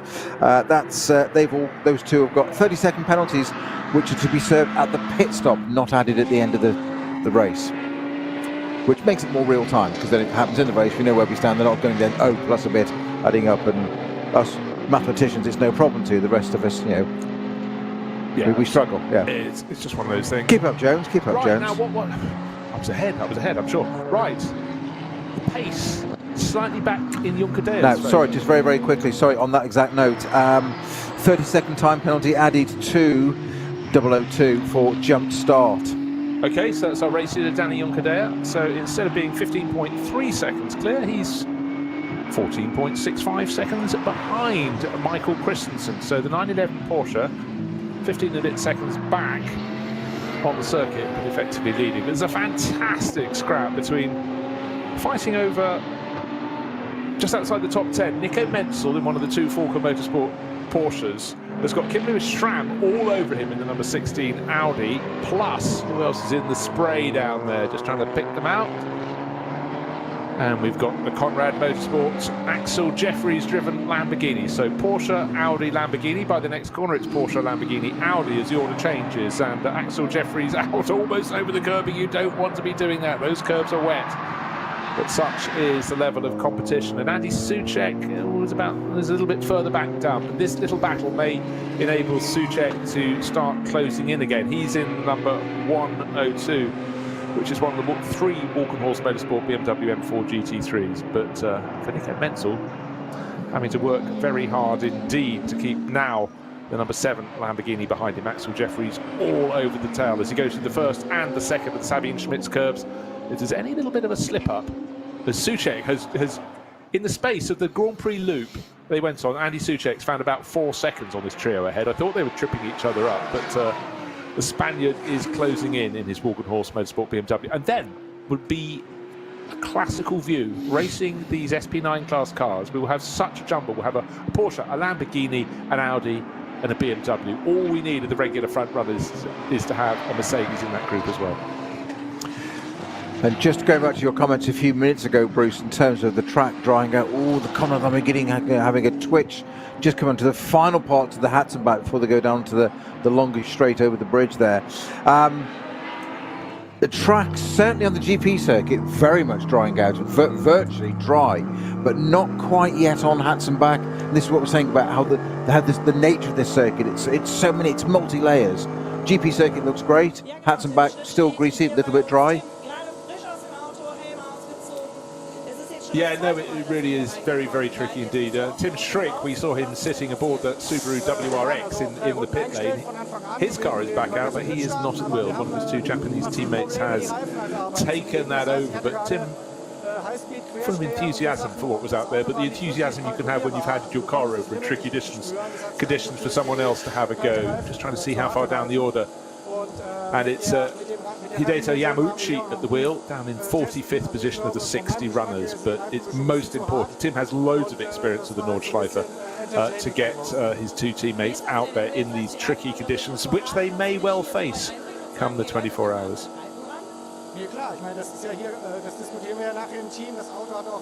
And just reiterating while he's finishing off his interview, that was the driver of 114, of course, Tim Schrick. Is Danny Juncker leading at the start of this lap, which is lap number 5, by just over 15 seconds, but with a 30-second penalty hanging over them. So keep an eye on that.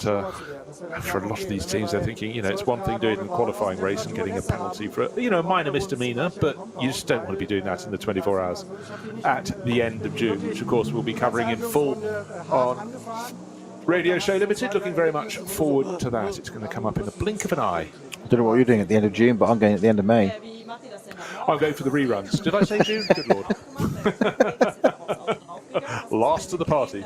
Who's on pole? Who was on pole? Right, okay. But again, just to reiterate, so many different classes of cars competing in this. We've got BMW M240i's, we've got production class cars, we've got Cup 2 Porsches, SP10, which is effectively GT4 runners, SPX, which is the special class. There's sort of effectively non-homologated cars, basically. Yeah, non-homologated SP9s, really. And by next year, they will have to be pinned into one of the classes. Yeah. Themselves. So just waiting for the end of lap number 5. I don't expect anyone to dive into the pits just yet, because though the track appears to be getting a little bit drier, the best lap of the race is still a 9 minutes 21. The best time in qualifying was an 8 minutes 13, so elbow space. And as I say that, of course, we get someone calling into the pits. But is that for a penalty to be served? I think there's every chance it could be. Is that the Schnitzel-Alarm? It's one of the Schnitzel-Alarm cars in the race, but it's not Colin Carasani's car. Still waiting, because we're still waiting for the race leader to come through. No, it's GT4. It's treble 2. It looks like a drive-through penalty by the looks of things, but wait to see if he does slow down at pit exit. Nope. Pit box Grenier. right at the end. That's the car that was leading. It's the better of the two brand new GT2 Mercedes. 700 horsepower, more power than the SP9 class cars. Yeah, because in pit box 28 right down at the end. Yeah, that's why. At pit exit, it's always a moment where you think, has the camera crew picked it up at the right point? Have they just come out? But worst case scenario, has the driver missed his box? Yes, going to the one he used to. It's embarrassing here, but at least here you can go and do the GP circuit and come back round again. So, of course, we're just waiting to see what happens when the penalty or how the penalty is served by the number 2 Get Speed Mercedes that Danny Juncadella started from pole position. A 30-second penalty is pending. The how, the when, the where, we will let you know as it happens. And around the Nordschleife, bit by bit, and not in a uniform way, the track is looking a little bit drier on the racing line. We had 60 cars on it. Of course, if we had, the fullest grid we could have 3 times that number, which of course would be drying the track out rather faster than the 60 or so that are still circulating with an hour and a quarter remaining in this race. Yes, both of the 2 GT2 Mercedes in the pit lane. The number 46 had a little moment out at Klostertal. It was all collected again and brought back. Frank Bird walks away from that.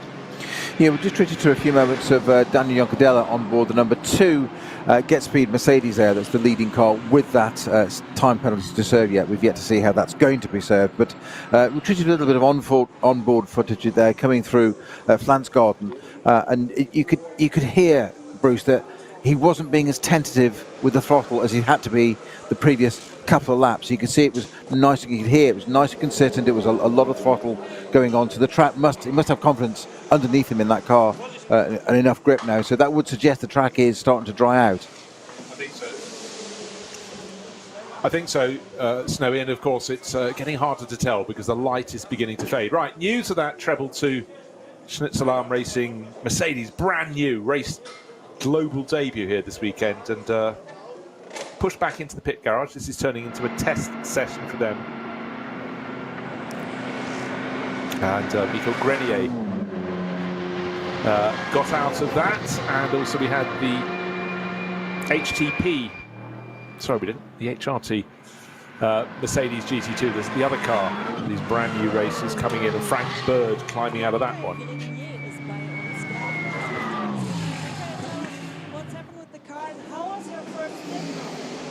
Yeah, it was okay. First time with the GT2 here, first time in the wet as well with this car. It was going quite well, but I think the alternator belt broke. So we had a low voltage, that's why we stopped 1 lap earlier than planned. And I think they have to change it now, put a new one, so we will lose a lot of time, but still a good preparation for the 24. So you're just looking for the 24-hour race, so now this is just a little test? Yeah, I mean, we're trying some setup thing because it's the first time for the team with the car here, trying some stuff with the tires as well. Shame about the belt, but it's better that things happen now than in 2 weeks. Tell us something about the feeling of the car. How does it feel? How does it drive? Well, I think it's for sure one of the best GT2 on the grid. First of all, because the power is amazing. The engine is very fun to drive. It's also kind of based on the same chassis than the GT3, so it's a very good chassis. Obviously, there's less downforce, but there's super nice car to drive. And is it a special thing for you to drive now the car? It's world premiere now here in this race, also in Monza, but here on the Nürburgring now. Is it special for you? Yeah, of course. We decided with the MG quite soon. We made the decision that I would need a GT2. First of all, it was my first year on Nürburgring.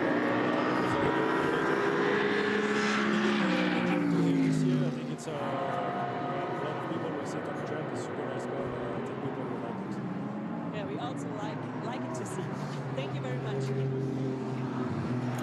So thank you very much, Emily Miller there with Michael Grenier, and that's a key to a GT2 car. It's got to be something that's nice to drive because it's a car that will be in the hands of gentlemen drivers. 100%. Hearing him describe that there, that was music to a driver's ears there for me, was when he described it as it's based on the GT3 chassis. I'm like, ooh, take already existing quicker one and slightly detune it, not start with a new car. I'm like, so really, it's a slightly slower GT3 car. I like the sound of that. Yeah, with probably more generous power delivery and just a little bit kinder. So that also explains with the alternator belt problem that Michael was explaining why the other GT2 Mercedes came into the pits about 10 seconds behind it, because that had the spin out or whatever happened at Klostertal. Couldn't work out why it was so close. So clearly Michael had been backing it off to get it back to the pits. Of course they'll repair it and get as much track time as they can in the remainder of this race. 1 hour and 10 minutes remaining. Now, what's happening at the front? The gap is coming down. New fastest lap of the race to the driver in second place, Michael Christensen in the Manthey Porsche, down to 12 seconds behind now. But he's only half a second clear of Matt Campbell. So it's Mercedes, Porsche at the front end of the field.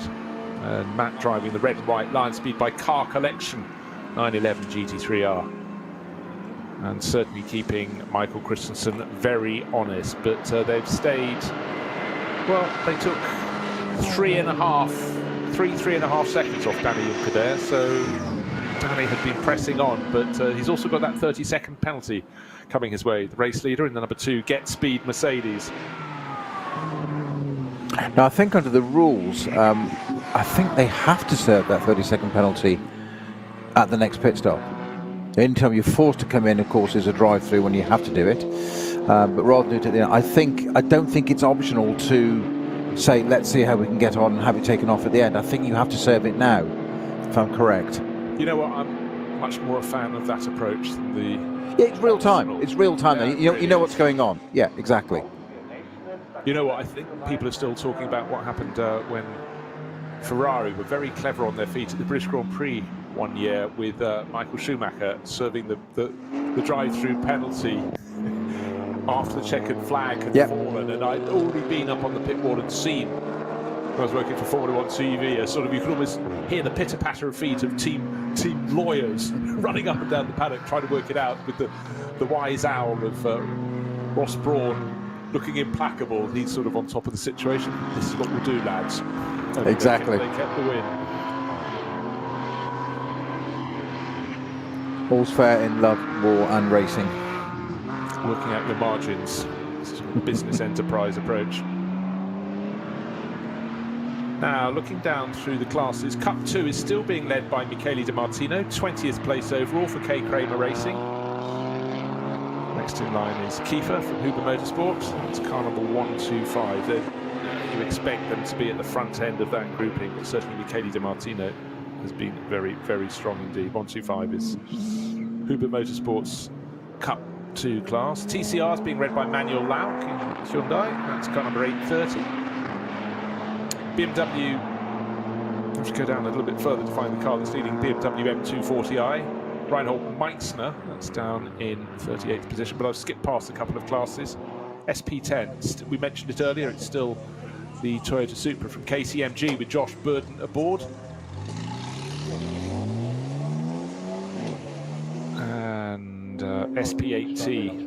Door Motorsport, one of the Aston Martins, is not in the garage. We've heard from Darren Turner in the SP9 Class 1, but Theo Nue is leading the SP8T class in his Vantage by a small margin ahead of the Gitti Motorsport BMW M4 GT3, which we saw on its outlap. Caught it in the fading light since then, but Theo Nue, French racer, does a lot of racing in Aston Martins. He's waving the flag in that class, 32nd position overall. Clock is ticking towards almost the halfway point in this 2-hour race. We've got double the fun tomorrow. We have a 4-hour race, and we also have the top qualifying, one at a time qualifying shootout, where the driver can blame no one but themselves, but equally they can give themselves the ultimate accolade of delivering when the others couldn't quite match their pace. So real spotlight on the driver's time for them tomorrow. So that comes a local time at 10:30 in the morning, which is 9:30 in the UK. Work it out to where you are. We're on British summer time now. And then at 1 o'clock Eiffel time is the start of the 4-hour race. But right now we're getting close to the halfway point in this, a 2-hour qualifying race. And the grid positions were set for that this afternoon, and the grid positions for tomorrow's 4-hour race will be set tomorrow morning, starting at 8:15 local time on the Nordschleife. They get 90 minutes to thrash around and try and see what sort of times they can set.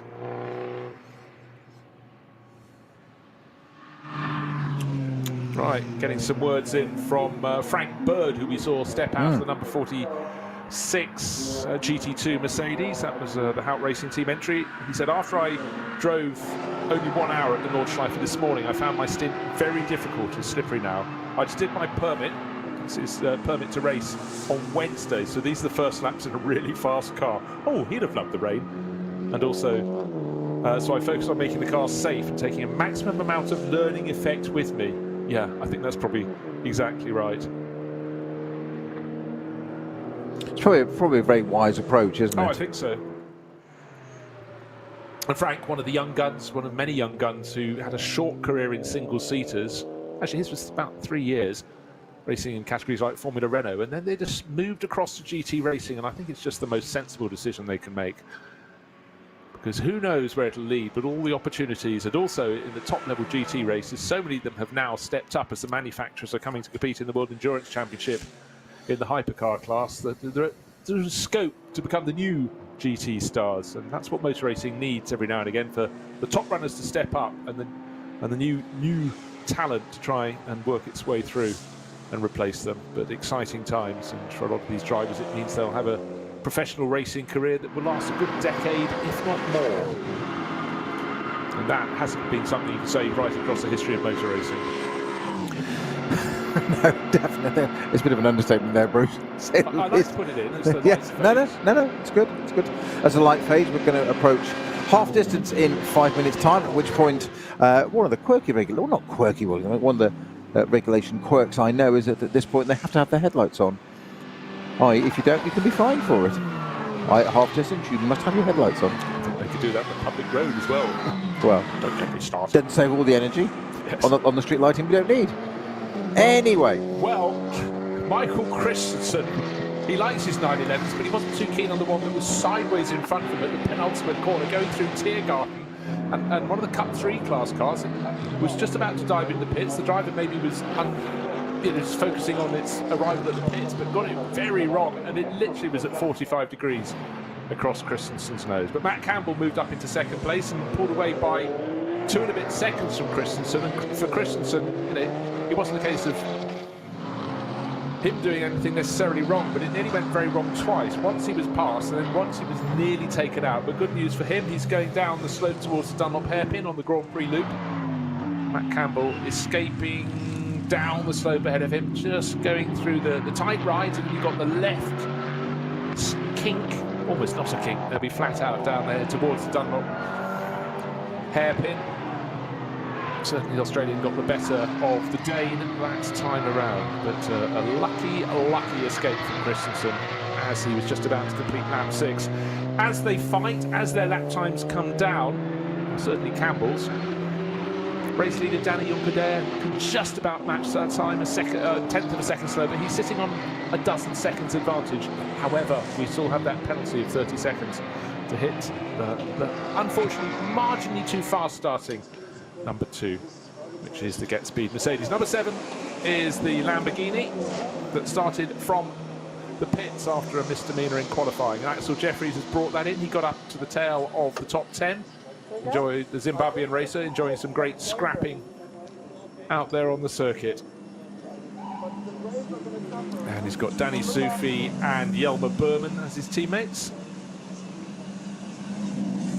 The one sense is those are the names already on the roof for tomorrow when it's a 4-hour race. For a 2-hour race, you don't need 3 drivers unless you simply want to have an extra pit stop and bring them in just to gain experience. Danny Sufi short of experience on the Nordschleife. Jelmer Berman and Axel Jeffries have plenty thereof.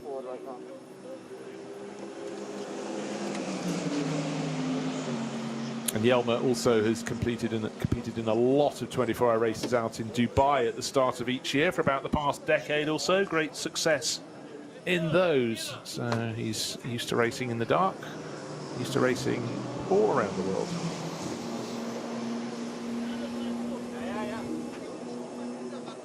Pit stops are always quite measured in the ADC and VLN managed races, but right now in a qualifying race, it seems even more laid back, if you will. It's about ironing out the faults. They got the penalty to start with, so it was never going to be a victory in a 2-hour race. Starting from the back of the pack, from the pit lane, that would be all but insurmountable. However, it's about gaining experience.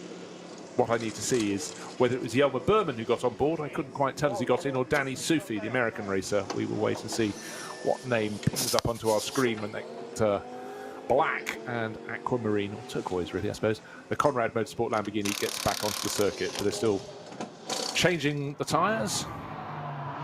A car that desperately needs a good result. It's got the pace, just hasn't had the luck, has it? This last couple of years, to be honest. It's certainly not lacking in pace or how it's run. It's just it just needs a result. Well, numbers are not their friends, really. I mean, actually, it's good we've got 2 Lamborghinis in this race. Of course, AB Sportsline are now running one this year, and that's one that Kelvin van der Linde did so well in the early laps of the race, working his way up to 4th place overall.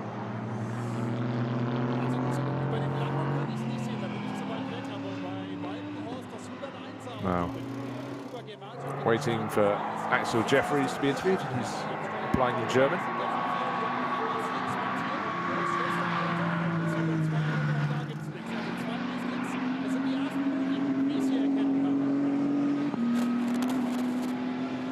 Dotting his conversation with Slick, so that's what he's appeared to be going for. They seem to do the tyre change, Snowy, and then go back to put some more on. So maybe they've decided, yeah, well, okay, guys, it's getting dark, guys and girls, but let's try the slicks. Well, it did mention Yokohama slicks there, but they're Michelin on the sidewall, I noticed, on the Lamborghini. So it is a free tyre series, this race. This series, you don't have to stick to one, not a control tyre. Which adds another layer of interest in there, but definitely Michelin's on the side of that. Even in this fading light now, we're looking at some of the traffic coming down through the Hatzenbach, and there's a very definite dry line through there. Interestingly, just watching the Aston go through here, I'm trying to see which one. It's the white Aston, which is it number 32? It's Theo Nue, which we mentioned a short while ago, who was leading the SP8T class. Yes, that's right, number 67. Yeah, and that's he's. I think he's struggling with those tyres. I'm guessing he's on at least an intra, if not a wet, because he's doing a lot of off dry line running and taking it through the colder bits and keeping those tyres cool, wet is what they, because obviously wet tyres or even intermediates on a dry bit, they'll just chunk and just degrade unbelievably. Well, I think this is why also we saw that Porsche a short while ago almost across the nose of Michael Christensen. Yeah. They then dived into the pits. Walkenhorst Motorsport have decided slicks are the way to go, because they've just whacked them onto their number 101 M4 GT3. That's the one shared by Christian Cronjes and Kuba Gimasiak, who was fighting so hard around 6th place, and Andy Soucek, Jake Dennis and Jens Klingman. 3 names, but only 2 will be doing this race, will also go for slicks. This is Axel Jeffries. Yeah, it was a bit of a risk, but I think it's just on the line right now with whether we go wets or slicks. And I don't think a set of wet tyres would have lasted the whole stint, so we took a gamble and went with inters. Should be okay. But it's very tricky, so how are the weather conditions now outside? Honestly, when it's like this, it's pretty easy to understand what's going on, because you don't have so much standing water, so it's easy to understand. The biggest thing is just looking after the tyres. So far, we started off quite strong, but towards the end of the stint, the wheels overheated a little bit, so it's a bit of tyre management. When you're talking with your teammates, how's the track condition outside? Why the slicks? What time you hit?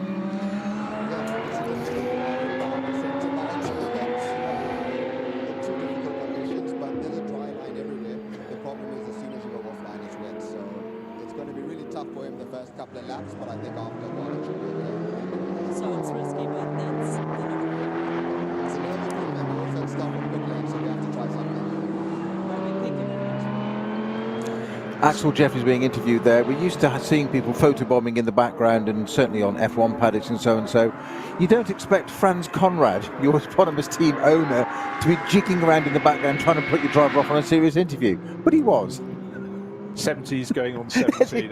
Exactly. Yeah. So when Still acting up. I thought it was, yes, Axel Jeffries speaking very good German to start with. When we heard the talk about the Yokohama slicks, I presume that was the inimitable, irrepressible Franz Conrad, who well, let's face it, been there, seen it, done it many, many times over. If anybody's entitled to a T-shirt, he is. Yeah, it's just also just wonderful to see that level of enthusiasm. But you don't run a team and race for so many decades if you don't deeply love the sport.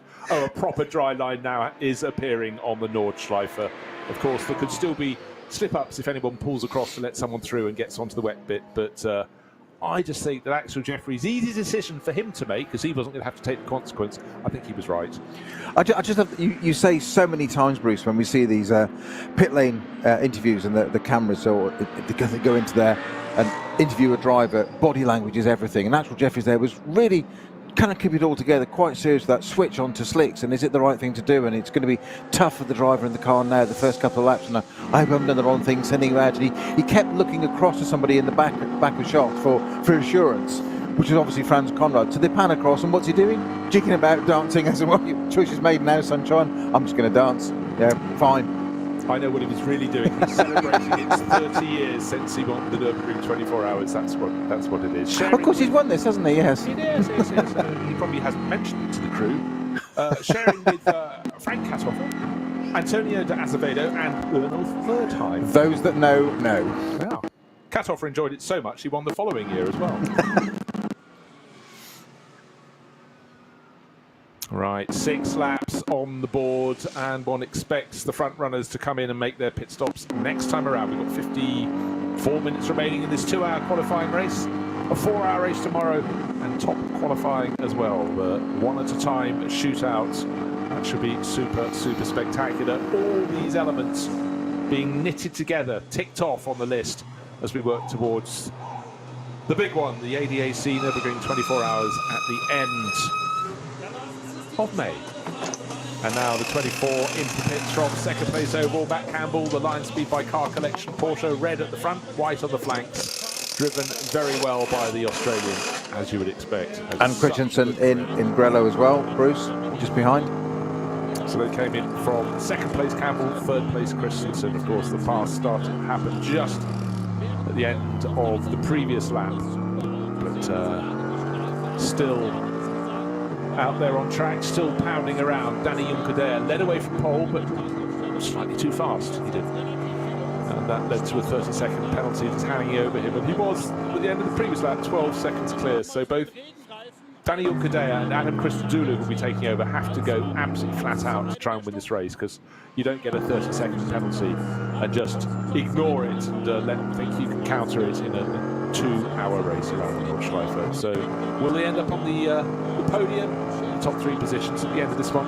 Hard to say at the moment, but what is absolutely key is the track is drying super fast. And actually, if you were a team boss, would you not want your drivers in now? Because I think it's dry enough to get those slicks on. Then again, you'd be relying on Danny Juncker, super experienced GT racer, to report, yeah, I can do another lap. The wet tyres will hold up for that, I think. Best lap of the race, 9 minutes 16.9. Let's call it 9 minutes 17. The driver who came in from second place, that's Matt Campbell. Out on the track, still pounding around, trying to get his way past the Caymans and the BMWs, is the race leader. Number 2, Danny Juncker, loses a host of time behind a Cayman. Works one way, works another, but Danny will be surely coming in this time around to hand over to Adam Christodoulou. And Adam, of course, seems to have spent latter half of his career pretty much at the Nordschleife, doing great, great things.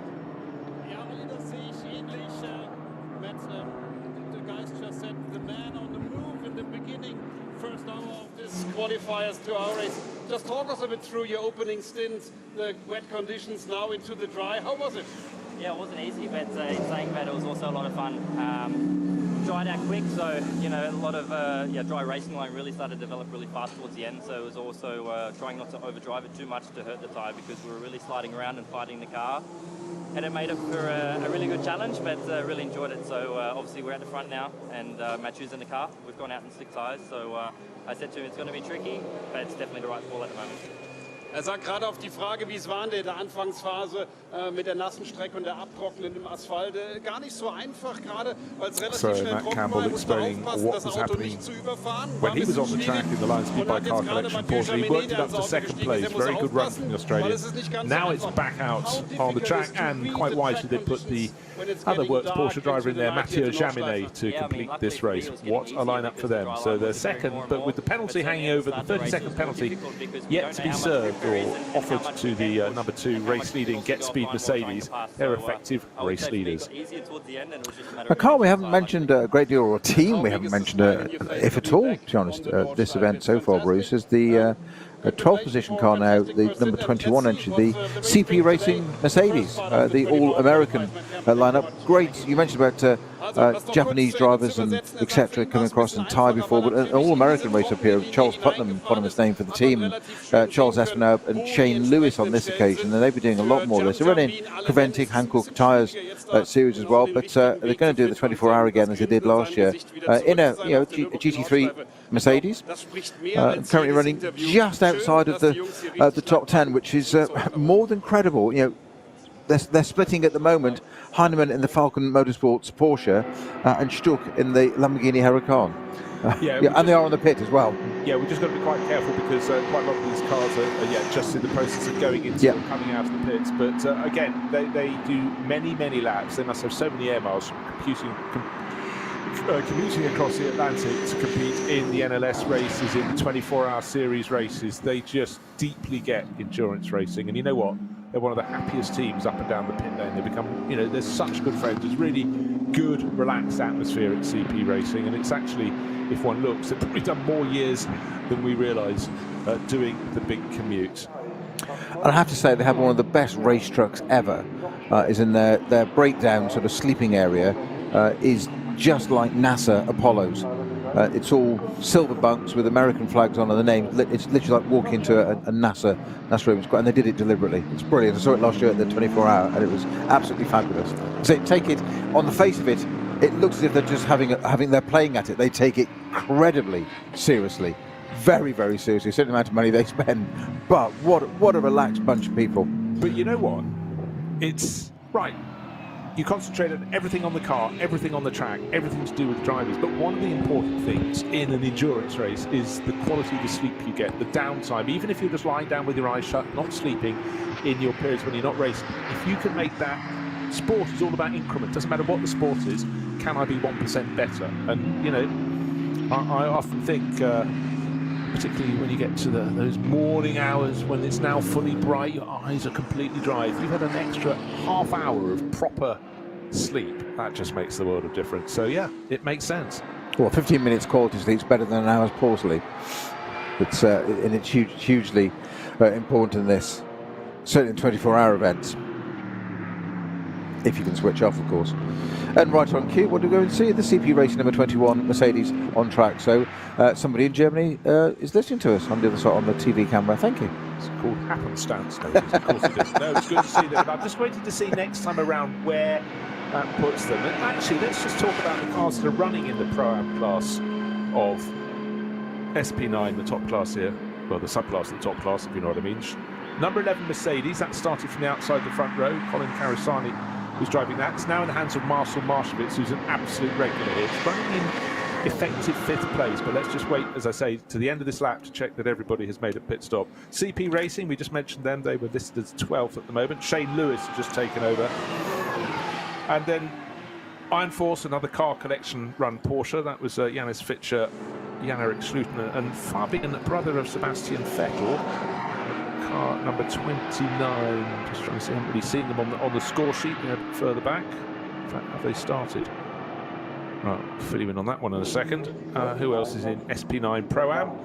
Equipe Vitesse, running an Audi this year. And again, it's always good to have a subclass because a lot of people... Oh, of course, Henry Walkenhorst, who was running in the top, just outside the top 10, the number 100 BMW is also in Pro-Am. So drivers of greater years or lesser experience along with the pros. And some of the wet weather tyres, the rain tyres on which people started the race, anyone who came into the last lap, their tyres are so full of pickup. The surface sections have started breaking away. They're horrible beasts. Those are ones we just treated to a sight of.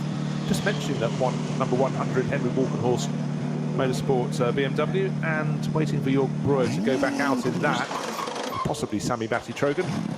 That was the car from which those tyres came, and if you well, you wouldn't want to put your hands on, they'd be very, very hot, but should you do so with a pair of heat-proof gloves, they'd probably almost stick to them.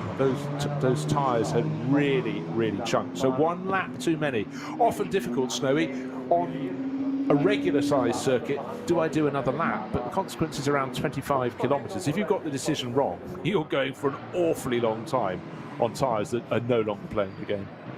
Yeah, Darren Turner mentioned during that interview, didn't he, that he would hopefully we hope to get the car back into the race, the Doer Motorsport Aston Martin Vantage, which he did from the SB9 category. That's just retaken to the track again. And I was just thinking, why is it only 4 laps down? It seemed to be the pit's a lot longer. Of course, forgetting it's 10 minutes laps, so 4 laps, it's 40 minutes. Yeah, it's 40 minutes down in the pits, that's why. It's been there for a long time, of course. So that car's back out again, as predicted, so more data collection, and it is running, sadly, I have to say, for Darren, in a place he's not accustomed to, which is 60th and last position. No. He will probably message me and say, can you just delete the word last from that sentence, please? 60th will do fine, thank you. Race leader in the pits, so Adam Christodoulou now strapped in. And serving penalty. Serving the penalty. It's in the penalty box area. Yeah, he's at the pit entrance penalty serving area under the balcony of the podium. And then we'll get down to his pit garage position. Just remember, 30-second penalty, that one that feels like 30 minutes. And he came in 2 laps ago before the other cars behind him, the line speed by car collection Porsche and the Manthey Porsche came in. They were about a dozen seconds, thereabout, behind him. So clearly with the 30-second penalty, it's going to be a very steep mountain for Adam Christodoulou to climb. Will he even finish in the top 3? But certainly that car, on the opening lap of the race, really, really broke clear. And now the car is out, away from its time-serving penalty and into position. This is the number 2 Mercedes from Team Get Speed. Driver out, driver in, so Adam Christodoulou in and Danny Juncadella out. He's doing the strapping in. Waiting to see what they're going to put on there, but I don't expect a new set of rain tyres. We're fairly sure it'll be out onto slicks. Michelin slicks being fitted. The Get Speed is a team that's really, as if on cue, a brand new shiny set of Michelin slick tyres is brought out. And 10 years Get Speed has been a team, and it's getting stronger and stronger, gaining work support, and with it come a roster of works drivers. But Adam Christodoulou, I wonder how many laps of the Nordschleife Adam has done. We must be talking 4 figures. Yeah, must be thousands. Must be. Because of course what we forget is a lot of these drivers spend time here, racing and practicing and testing, but they're also here with the manufacturers as well, driving the road cars around and helping to develop those, and with the tyre suppliers trying to help their tyre work. It feels as though it's almost dark. Doesn't seem like it at the pits because we have the lighting on the gantries above and from the hospitality suites, lights in the grandstands opposite, but out on the Dottinger for the camera crews trying to pick out the cars, it's getting harder and harder. Right, in the pits at the moment, 2, 72 and 40. 72, number 2 is the previous race leading Get Speed Mercedes. Number 72 is the BMW Junior Team M4 that started from the pits, and also starting from the pits was Mike Rockenfeller in his car, Team Shearer PHX Audi, number 40. So they've got up the order, but we'll go back down. Now, no change of driver there for the number 2 race leader. It's still saying Danny Juncadella. No, Danny Juncadella is in the pits being interviewed, so I don't need to be a sleuth. No, you don't. No, I hadn't seen that bit. But Adam Christodoulou. So that's actually quite reassuring, because I was thinking that exactly that. It should change. But it said out and it didn't change. It hasn't changed the order. So BMW Junior Team number 72 has switched to Johansson. So maybe they just haven't done their driver board on it. Yeah, flick of a switch, that'd be young Swede Erik Johansson. the last car of the front runners still in the pits, but probably just about to go back out is the Mike Rockenfeller driven number 40. That was one of 3 cars that had to start from pit exit. And as, in fact, something which the drivers pointed out, that meant they had 1 lap more fuel, but with the track conditions changing as fast as they were, maybe they didn't feel they might have made the decision not to use that extra lap of fuel and come in just as soon as possible to get on the slicks. But anyhow, with 8 laps now on the board, everybody has served their pit stop. But expect, one would think, the number 24 Porsche from Line Speed by Car Connection, Mathieu Jaminet has taken it over from Matt Campbell. I would expect that to be at the front of the queue, because it was second behind the Get Speed number 2 Mercedes, but that one, of course, had that 30-second penalty to serve and pit in, which would have dropped it back.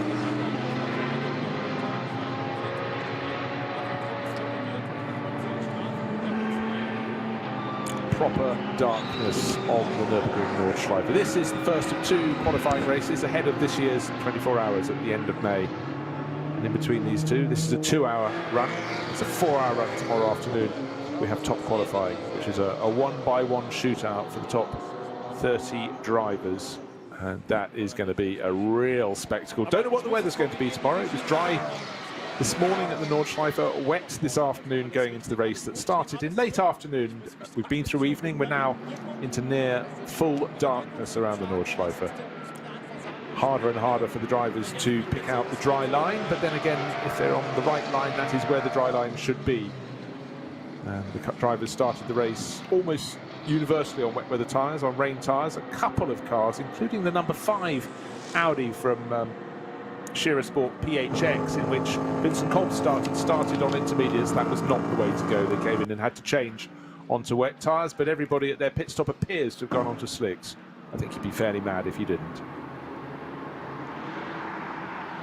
Quite a few penalties have been served as well. Quite a few teams served were penalised before the start and therefore had to start from the pit. Some of those penalised doubly so they also had to have a time penalty. And the number 2 Get Speed Mercedes earns its own penalty by Danny Juncker just getting away a fraction too soon at the start of the race from pole.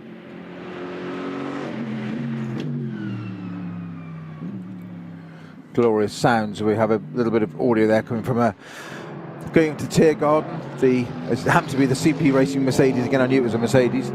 Just saw the rear wing going through with that glorious sound, that big meaty V8. It just has a deep growl to it. It's a menacing grille.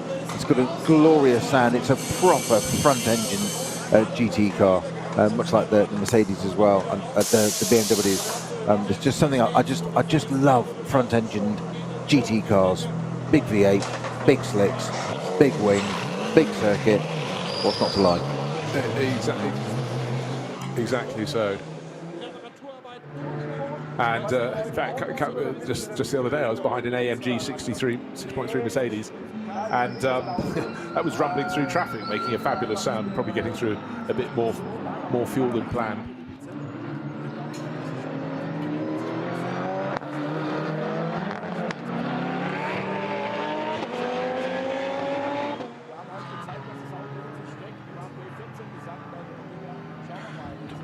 So one of the features of this race this weekend is the global debut of the GT2 Mercedes in racing. 2 of them competing here.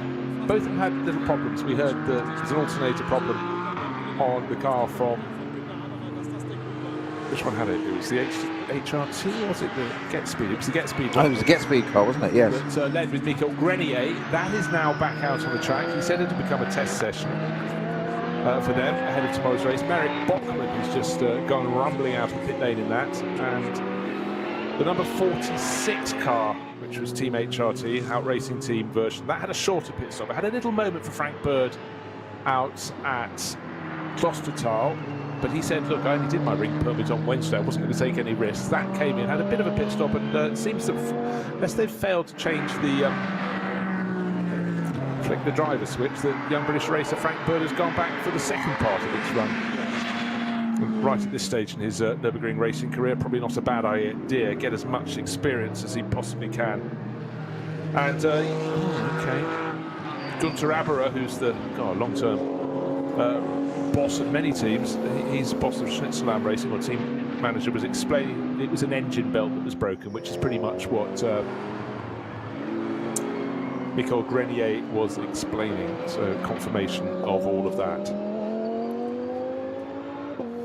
So how low will the lap times go? Best time in qualifying on a dry track was 8 minutes 13. Best time we've had in the race so far, but these are by cars on intermediate or predominantly wet weather tyres. Has been a 9 minute 16.9. Now all the top guns are out on the track as they go past oh my word, going past a Golf at the back of the field there, just where the track was slippery, but Marek Botman gets that done. However, now the cars are out there on slick tyres, so let's see what the time will do. Always interesting to see that here from the drivers who just got out.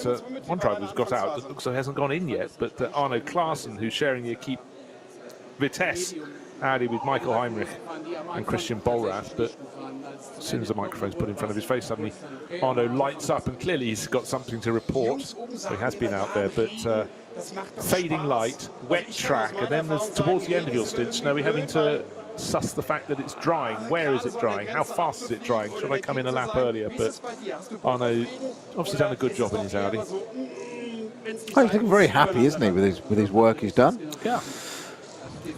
And I think, you know, for all drivers, it's going to be very tricky in these conditions. But, you know, he's clearly got on top of them, learnt something, brought the car back in, handed it over to Bollrath. And it's in the top 20. 30 GT3 class. Car started in the top class, the SP9 as we have it here. And, you know, being in the top 20, that's not a bad little go. And that's one of the cars in the SP9 Pro-Am class that we started working our way through before. But Arno, yeah, looks very pleased with life. And so he should do. Of course, the key is going to be which car is where when they get to the start-finish line this time around. The pit stops have all been served in the top class. In fact, every driver in the field has now served their pit stop bar one, which is one of the TCR class cars. And that surely is going to be coming in any time now. But up front, just remember, the number 2 Mercedes from Team Get Speed led comfortably in the hands of Danny Juncadere, 19 seconds clear after 2 laps, 11 seconds after the first lap. Then that gap came down and down, and then the news came through as the gap came down to just 12 seconds, that a 30-second penalty had to be served by Danny Juncadere at the end of his stint.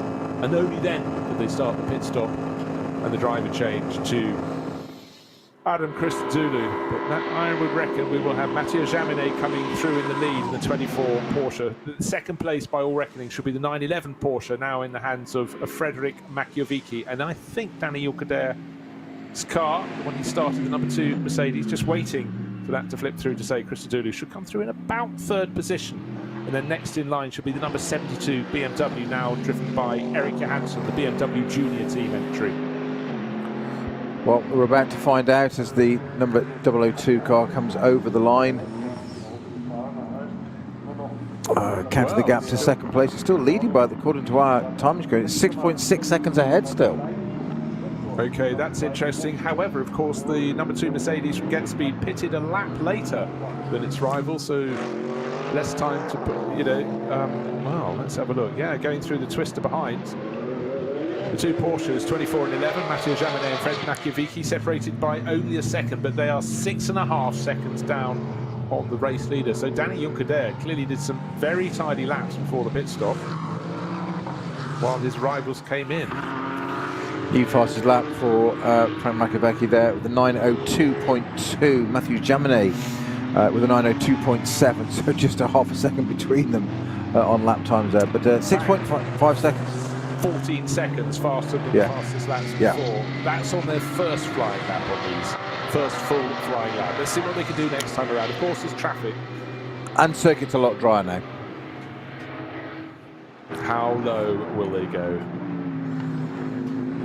Properly dark around the Nordschleife. And in many ways, it's quite good for the drivers that they saw the dry line just starting to appear, then becoming more obvious. But as it became more obvious, the light started to fade. But they knew where it was by then.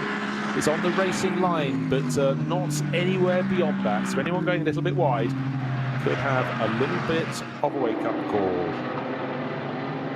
9 minutes, 2.2 seconds. Fred Makiewicz, fastest lap of the race so far. And finally we have the confirmation of what our eyes saw, which is Adam Christodoulou did take over from Danny Juncadere, and of course further proof was provided, or earlier proof was provided by the fact that we saw Danny Juncadere being interviewed, but always good to just double up, confirm things. Right, let's have a little look down through the classes. Cup 2, it's been all about the number 184 entry that led in the first part of the race and continues to do so. And what have we got left? Just a whisker over half an hour remaining, but 184, Kate Kramer racing, pushing on very nicely indeed. Now Krantz at the wheel, leading Cup 2, Moritz Krantz. SP10, still the KCMG Toyota Supra, now in the hands of Eduardo Liberati. Took over from Josh Burden. They've been driving for that team for a long time in a lot of different vehicles, actually, it must be said, working their way through the manufacturers. I'm sure all the sector times are going to be tumbling. Certainly will. The track is getting drier all the time. So right now we are at the 3/4 distance in this 2-hour race, a qualifying race for next month's ADAC Nürburgring 24 hours. Started in on a wet track. It had been raining. But for the first drivers, almost all went out on wet weather tyres. A couple went out on intermediates, found it was the wrong thing to do, had to come in and put on the wet weather tyres. A few cars have had problems. It's only a qualifying race, it doesn't matter too much, it's about getting the experience. We've got this brand new first ever race for Mercedes GT2s. And they have been using this very much as a test session, not just for the cars, but also for the drivers like Frank Bird, trying to get up to speed at the Nürburgring. Just got his permit to compete in the 24 hours back on Wednesday. In fact, I'm sure early this year he was entered in one of the NLS races, but maybe didn't actually compete in it. Maybe the car wasn't still around when he needed it. I think you're right.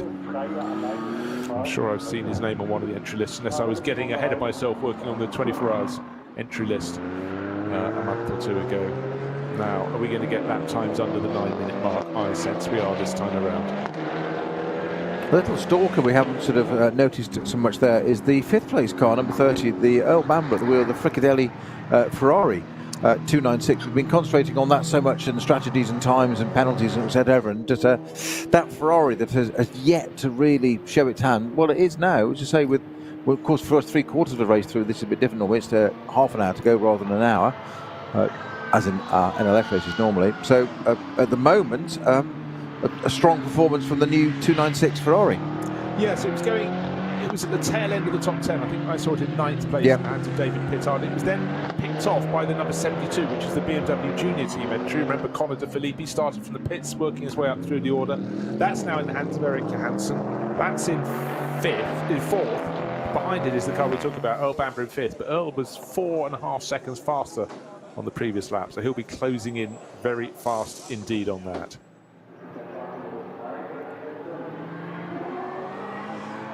So we'll give you the margins at the end of lap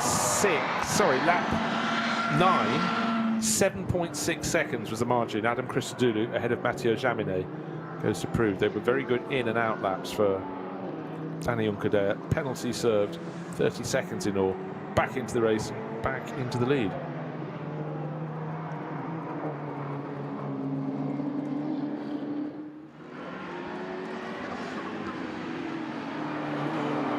Track is drying, still easy enough to make a mistake. Certainly the light conditions have changed. Now they're into full darkness, and really it's extraordinary for the drivers.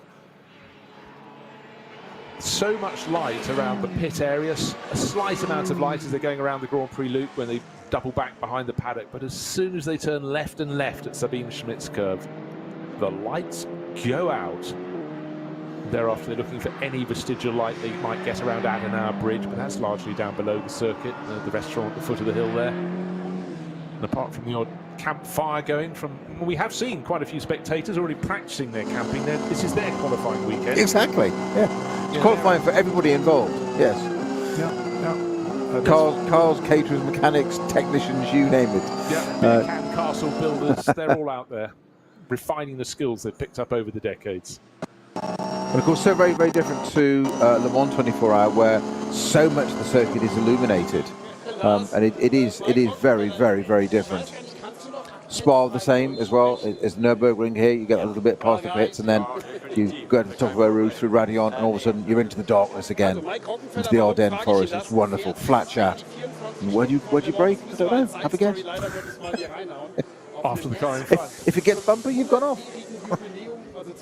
Now, one of the smiliest drivers in racing, with a record like his, why not? Mike Rockenfeller, he's being interviewed in the pits. It's as though he's just won the World Championship.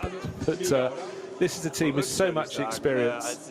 Unfortunately for them, one bit of experience they didn't have was not getting a penalty before the start of the race. But Mike has handed over to fellow DTM champion Martin Tomczyk. The car is up into 6th place overall.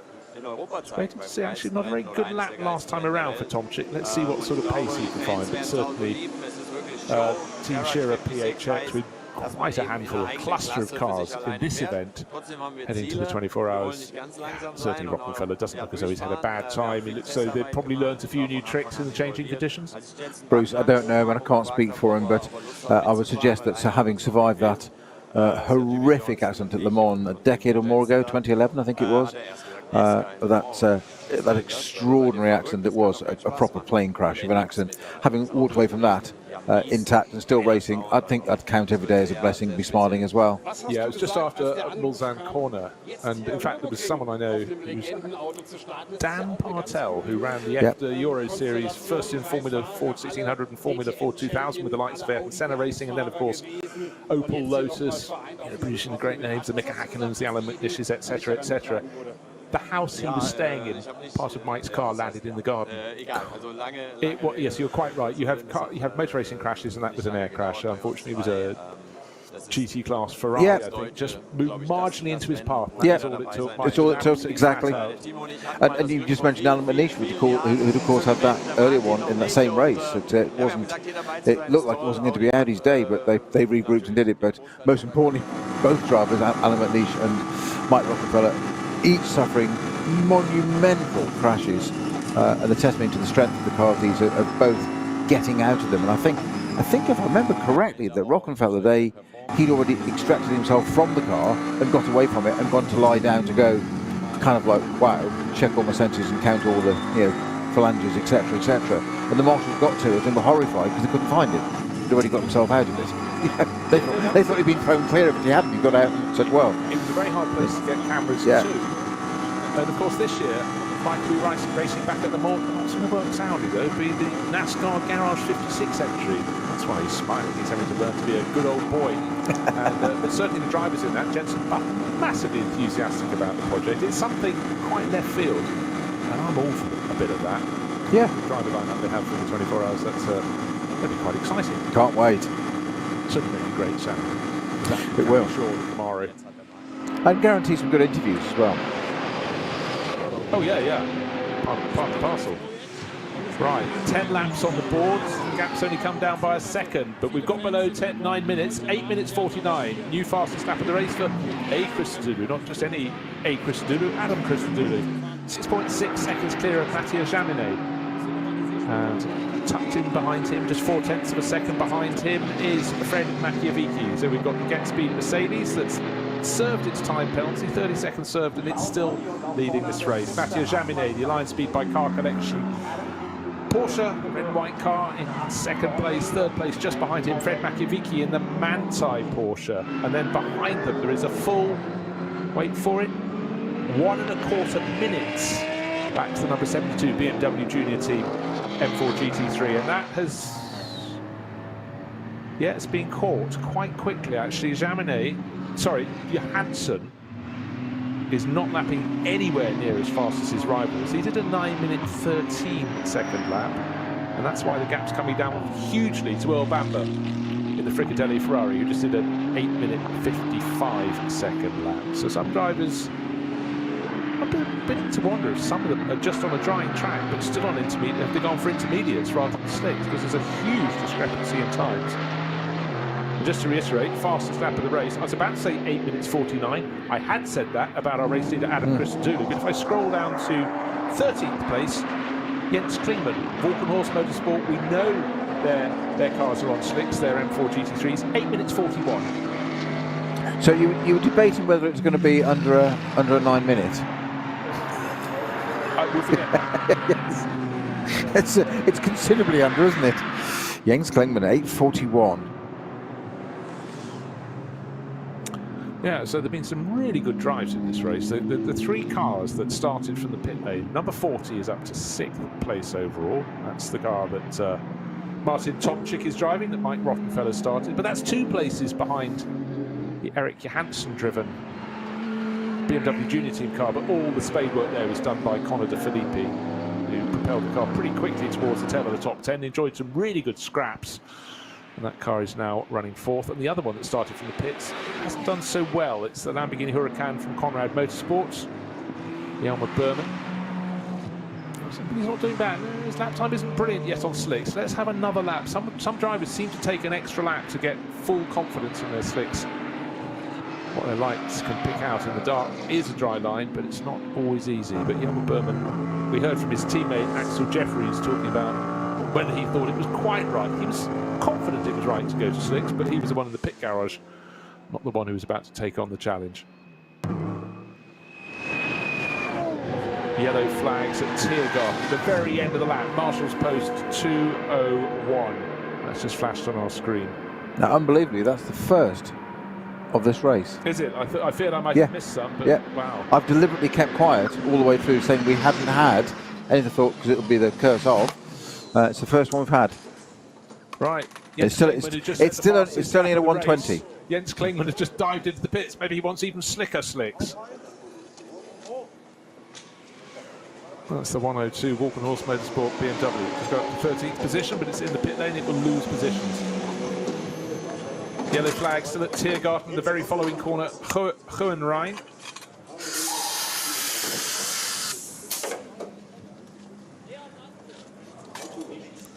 Walkenhorst Motorsport obviously just going almost in testing phase, because they've also brought in the 102 and also the sister car 101 into the pit lane. Christian Cronjes just pulling to a halt in front of their garage in that. Now the cars look slightly wonderfully dirty. The filth is coming off the track now, the wet track, landing on the black and red Advan sponsored and Yokohama sponsored Walkenhorst cars.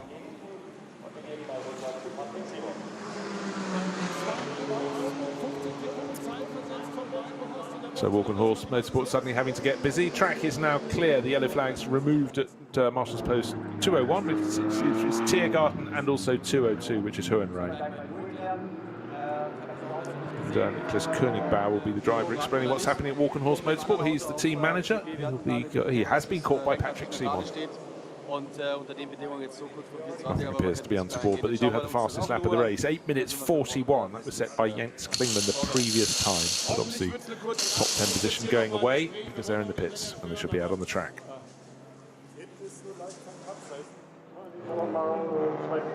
If you've never watched these races before, these qualifying races, it's as much for track time as for position. It's about, obviously, you've got the advantage of winning and the prestige that goes with that. But for a lot of the crews, we heard earlier from Darren Turner, there was a vibration on his Duo Motorsport Aston Martin Vantage. Get it sorted. That's what they're doing. They're learning. For a lot of these teams, they're new to their cars this season, so a lot to learn. Well, as you said, Bruce, when we saw the interview with DT in the garage there, he said that he was interviewed, are you going to go back out? And he was all smiles, completely positive, as you said, as is always his way of, you bet we're going to go back out again. It's resolve it, sort it out, fun it is, and let's get some miles under the belt. Why wouldn't you want to drive the Nürburgring then Aston? No, exactly so. Right, news coming through, translation of the interview from Niklas Königbauer, the team manager of Walkenhorst. 101, that was Christian Cronjes, had an off at the end of the lap, so he came back into the pits to tell them about it. And 102, just set the fastest lap of the race, came back in because Jens Klingmann said the steering wheel was no longer centred. That's worth coming in for, I feel. Yes, having just set the fastest lap of the race. Yes, okay. Yes, drivers are made of different things. They are, aren't they? Yes. Not marzipan. Yes, don't think we quite always understand it, and perhaps it's best not to. That could well be the case. So, for those out on the track, all on slicks. We're fairly confident of that. The lap times are coming down as the dry line is getting marginally drier. No lighter, of course. It's full darkness out around the circuit. Just waiting to see if 101 has gone back out. Christian Krunius has returned to the track, waiting for Jens Klingman to follow the other Walkenhorst, well, one of the other Walkenhorst M4s back out. Hopefully that steering wheel will be centred now. Let's see how low he can go. We're about to get to the end of 11 laps. We've got time for, well, it'll be time for 2 more laps, because the race leader, Adam Christodoulou, is just going up the rise towards Tiergarten into that final sequence of turns. Tiergarten completed into Hohenrhein, turning left onto the start-finish straight. Bright lights of the pit lane just up ahead of him, and then behind are the 2 Porsches. Should be close together in second and third. Mathieu Jaminet, line speed by car collection. Fred Makiewicz started the lap a quarter of a second down. Looks though it's almost identical margin, but have we had a swapping of positions? Just waiting to see if that's flipped around as they come through the darkness. There are 7.6 seconds down. They're almost identical times to the race leader. And how fast are they all? All 3 of the front runners lapped 8-minute 35-second laps. That's extraordinary. In the darkness, top 3 covered by 8.1 seconds. But it's still Adam Christodoulou, the Get Speed Mercedes, leading the race by 7.5 seconds from Mathieu Jaminet, who is just in front of Fred Makiewicz. So it's line speed by car collection Porsche from Manthey Racing Porsche as they chase the Get Speed Mercedes. Huge margin over the 4th place car, waiting for that to come through. Will it be Earl Bamber in the Fricadelli Ferrari, as he was fast closing on the 4th place Eric Hansen in that BMW Junior Team M4? And I fear the Valkenhorst Motorsport BMW, the 102 entry, that steering not being centred, or steering wheel not being centred issue, maybe a little bit more fundamental than we fear, because it's now being pushed back into the garage, and with just under 15 minutes to go, may not be rejoining. So I think he's broken it driving it so fast. Basically, yeah. Would it appear? Jens Klingman. First the sound barrier, then the steering. Still waiting. To give an example of how far clear Adam Christodoulou, Mathieu Jaminet and Fred Makiewicz are, well, quality names in quality cars, still waiting for the 4th place car to come through. They're about a minute and a bit behind the battle for second place, but it looks as though this lap it's gone out even more. Right, as I speak, Eric Johansson comes through in 4th place. He is 1 minute, more than 1.5 minutes back on Makiewicz in 3rd. So the 72 BMW Junior Team M4 GT3, Eric Johansson whistles through, but he was 12 seconds slower than the driver who's giving chase. Earl Bamper, Le Mans winner, has got his tail up and he's closing in fast. He's only, well, he's a fraction of a second down. In fact, he's 0.3 of a second down. So if the number 72 BMW can be caught on screen, black, yellow and red, colours of the BMW Junior Team, then Earl Bamber should be right behind him in the Fricadelli, the red and white Ferrari. And in turn, he's only got 3 seconds clear margin over that number 40 Audi from Scherer PHX, with Martin Tomczyk giving chase. Then he in turn has only got 4.5 seconds over the best place of the Falco Motorsports Porsches, Joel Eriksson pressing on in that. So some pretty close stuff out there. Fastest lap, 8 minutes 35.4 seconds by the driver in 3rd place, Fred Makiewicz in the Grello Porsche. Green and yellow, entered by Manthey Racing. Yeah, just looking right down the opposite end of the field, Bruce, that I noticed that the Darren Turner, number 69 Door Motorsport Aston, has pitted. I just hoped it wasn't terminal. Indeed it isn't. It looks like the owner has now got into that car. Phil Gore. Correct. I have good news. I like to bring good news. We started with 60. We now have 61, because with just 1 lap on the board, Teichmann Racing have got, I don't know which of the Griezmanns, whether it's Bjorn or Jorg, out onto the circuit in their GT4 Toyota Supra. So Teichmann Racing shared with Felix von der Laden and Michael Teichmann, he of the team. So to what you're actually reporting there is that more cars are going to finish the race than started it. It's alchemy, I tell you. They've all got it alchemy. Infamy. He was there. He was there. Yeah, certainly Martin Tomczyk has been going very well. He was about 5 seconds down on the pace of the front three, but he's picking his way up the order. That's the number 40, Shearer PHX. I can't say PHX. Why don't you say Shearer Phoenix? But I can't. That's the new team name, Shearer PX. I can't get it right now. PHX. Dear me. Started by Mike Rockefeller, Martin Tomczyk working his way up to 6th place. Haven't seen any penalties being issued. There were so many issued before the start of the race, but recently they seem to have been behaving out on the track. I think simply the race officials just, it seems they were coming lap after lap. It just took so long to go through the pile of paperwork and issue the punishments. Some were issued before the start of the race, others for offences once we got underway. But here we have 10.5 minutes remaining in this 2-hour race, the first of 2 qualifying races for the Nürburgring 24 hours, which will be run at the end of next month. Tomorrow's race is twice as long though, and I tell you what's going to be really good just ahead of that. We've got the top qualifying, the shootout for the top 30, where they go one at a time around the circuit, released at intervals, and that should be really quick. Fastest lap of this race, 8 minutes 35.4. What sort of times will they manage on a dry track? Well, I can tell you, we're still about 20 plus seconds away from the qualifying pace in the dry this morning. Let's see what they can do tomorrow. I wouldn't be at all surprised if we saw sub 8 minutes in shootout qualifying tomorrow. I'm thinking so. Clear laps, clear traffic, clear run at it. Yeah, wouldn't be at all surprised.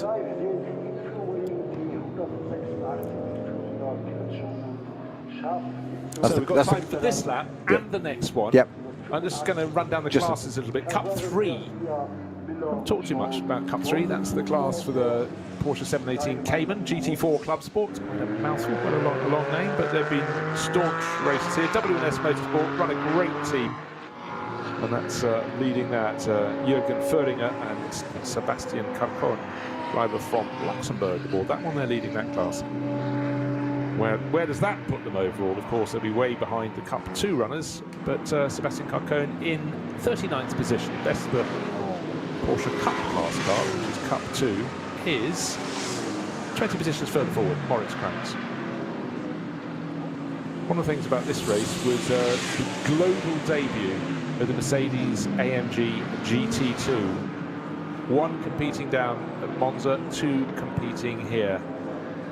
And the entry from Team HRT. Frank Bird has done all the driving thus far, a bit of a moment at Klostertal, but he was gaining experience all the time. He then went out again after he'd come in for inspection. And it's about to change hands. I saw Frank getting out, and Elliot Earhart is driving aboard now. Or it may well be he's already, maybe they're going to the 3rd driver, because I had a sort of suspicion that Frank Bird was out of the car, did not get back in when they were having a look at it. So I'm sure Earhart's just done the 2nd stint in that, which ergo means it should be Thomas Jaeger driving later on to complete this race.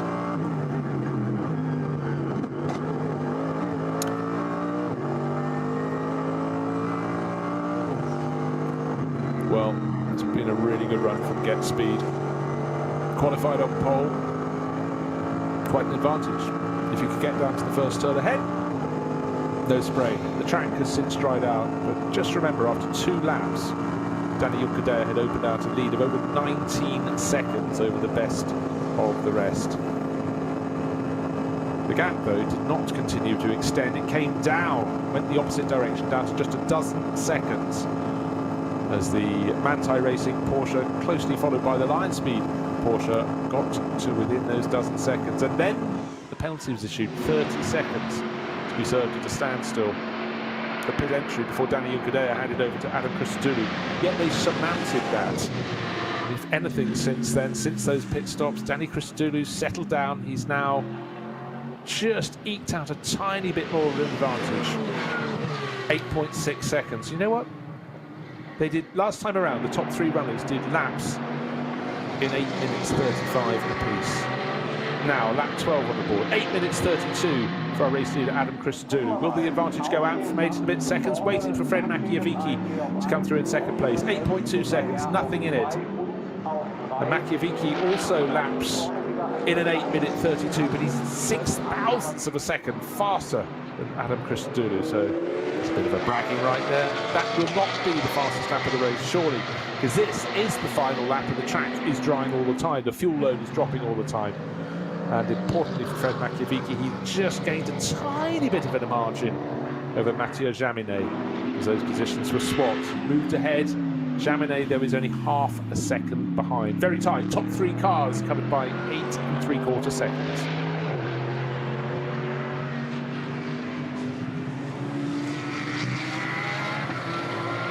Just double checking, Moritz Kranz still leading the Cup 2 class. He's 18th overall, just moved ahead of Christian Cronjes, but that's because the 101 Walkenhorst Motorsport car, of course, had that problem. Little off, served its time in the pit, so Moritz Kranz doing what he can, waving the flag for the Cup 2 races, up to 18th overall. In fact, Christian Cronjes has just come into the pits, that's why the position has just changed.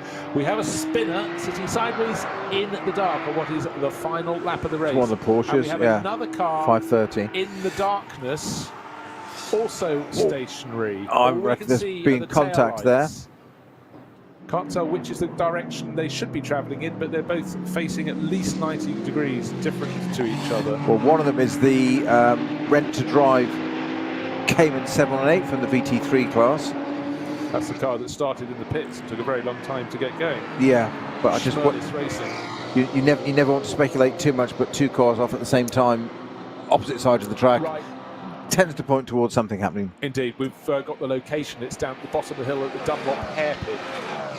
Yes, I didn't say that bit, yes. No, I'd only just seen that information coming in. Don't think that's affected our race leader, though. Adam Christodoulou started this lap with a 8.5 second advantage. It's come down by half a second to Fred Machiavicki, who's still being kept very honest. He's just 6 tenths ahead of Mathieu Jaminet. So it's Mercedes, Porsche, big gap. And now Fricadelli's Ferrari is up ahead of the BMW of Joel Eriksson, and so too is Martin Tomczyk past Eriksson. So Tomczyk is pushing on. We've got Mercedes, Porsche, Ferrari, Audi, Porsche, BMW as Johansson goes backwards in the BMW Junior Team entry. Yeah, that Cayman that's in the gravel down at Dunlop hairpin, it's on the outside. I'm guessing that the other car, according to the GPS, has moved on, so it looks like that's that might well have been a connection, but they've sorted it out for the other car. That's gone away, but the 530 is still stuck in the gravel there on the outside. Hopefully, no cause of any kind of flag or anything here. I think we have actually yellow flags opposite 22 and 23 Marshall's Post. That's all there. Just because that car's there, but 3 minutes 44 seconds to go on the clock. Of course, the lead car at the moment is we have got it's still not code 60. We've had a whole race with no code 60 yet. Oh, I can't believe you said that. Tempted. I can hear the sucking of the teeth from here. Worldwide. So Adam Christodoulou, halfway around the lap, appears to have this one in the bag. I can't believe you just said that. I did say that. Weirdly, as I said that, I just mentioned it. His advantage over Fred Machiavicki has gone from 8.8 seconds to 8. As I looked at my screen, it got to the next timing sector. Another 2 seconds has come off. He has not got this one in the bag. You heard it here first. Adam Christodoulou hanging on in the lead for the Get Speed Mercedes, but at this point around the lap, both the chasing Porsches are catching him. You just heard Bruce Jones on autocorrect.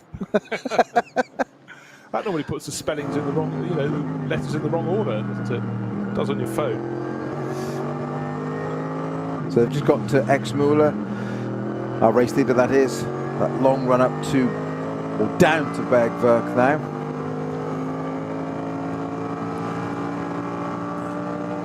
So not quite halfway through the lap. We sort of regard her act, don't we, as sort of really halfway through.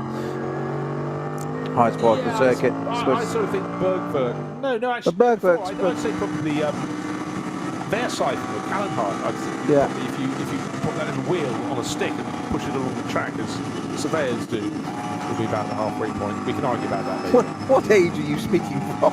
Surveyor, wheels on sticks. Yeah. Yes. Well, I tell you what. Yes. Martin Tomczyk is pushing so hard. That's the Ferrari, isn't it? Yes. Of Earl Bamber, and Bamber came super close to coming into contact as they both dived past one of the production type cars, and another one just swerved to the left, to the right, and the closing speed, the passing speed is absolutely huge. But you know what? For Earl Bamber, having got the Ferrari for Fricadelli Racing, the local team here, Klaus Aberden's team up into fourth. He's not going to cede that position if he could do anything about it.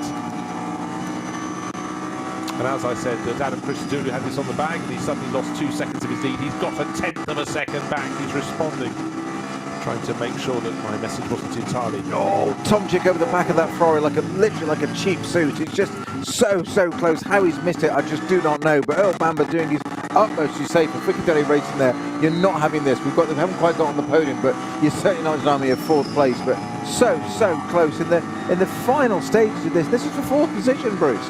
49 seconds to go on the clock.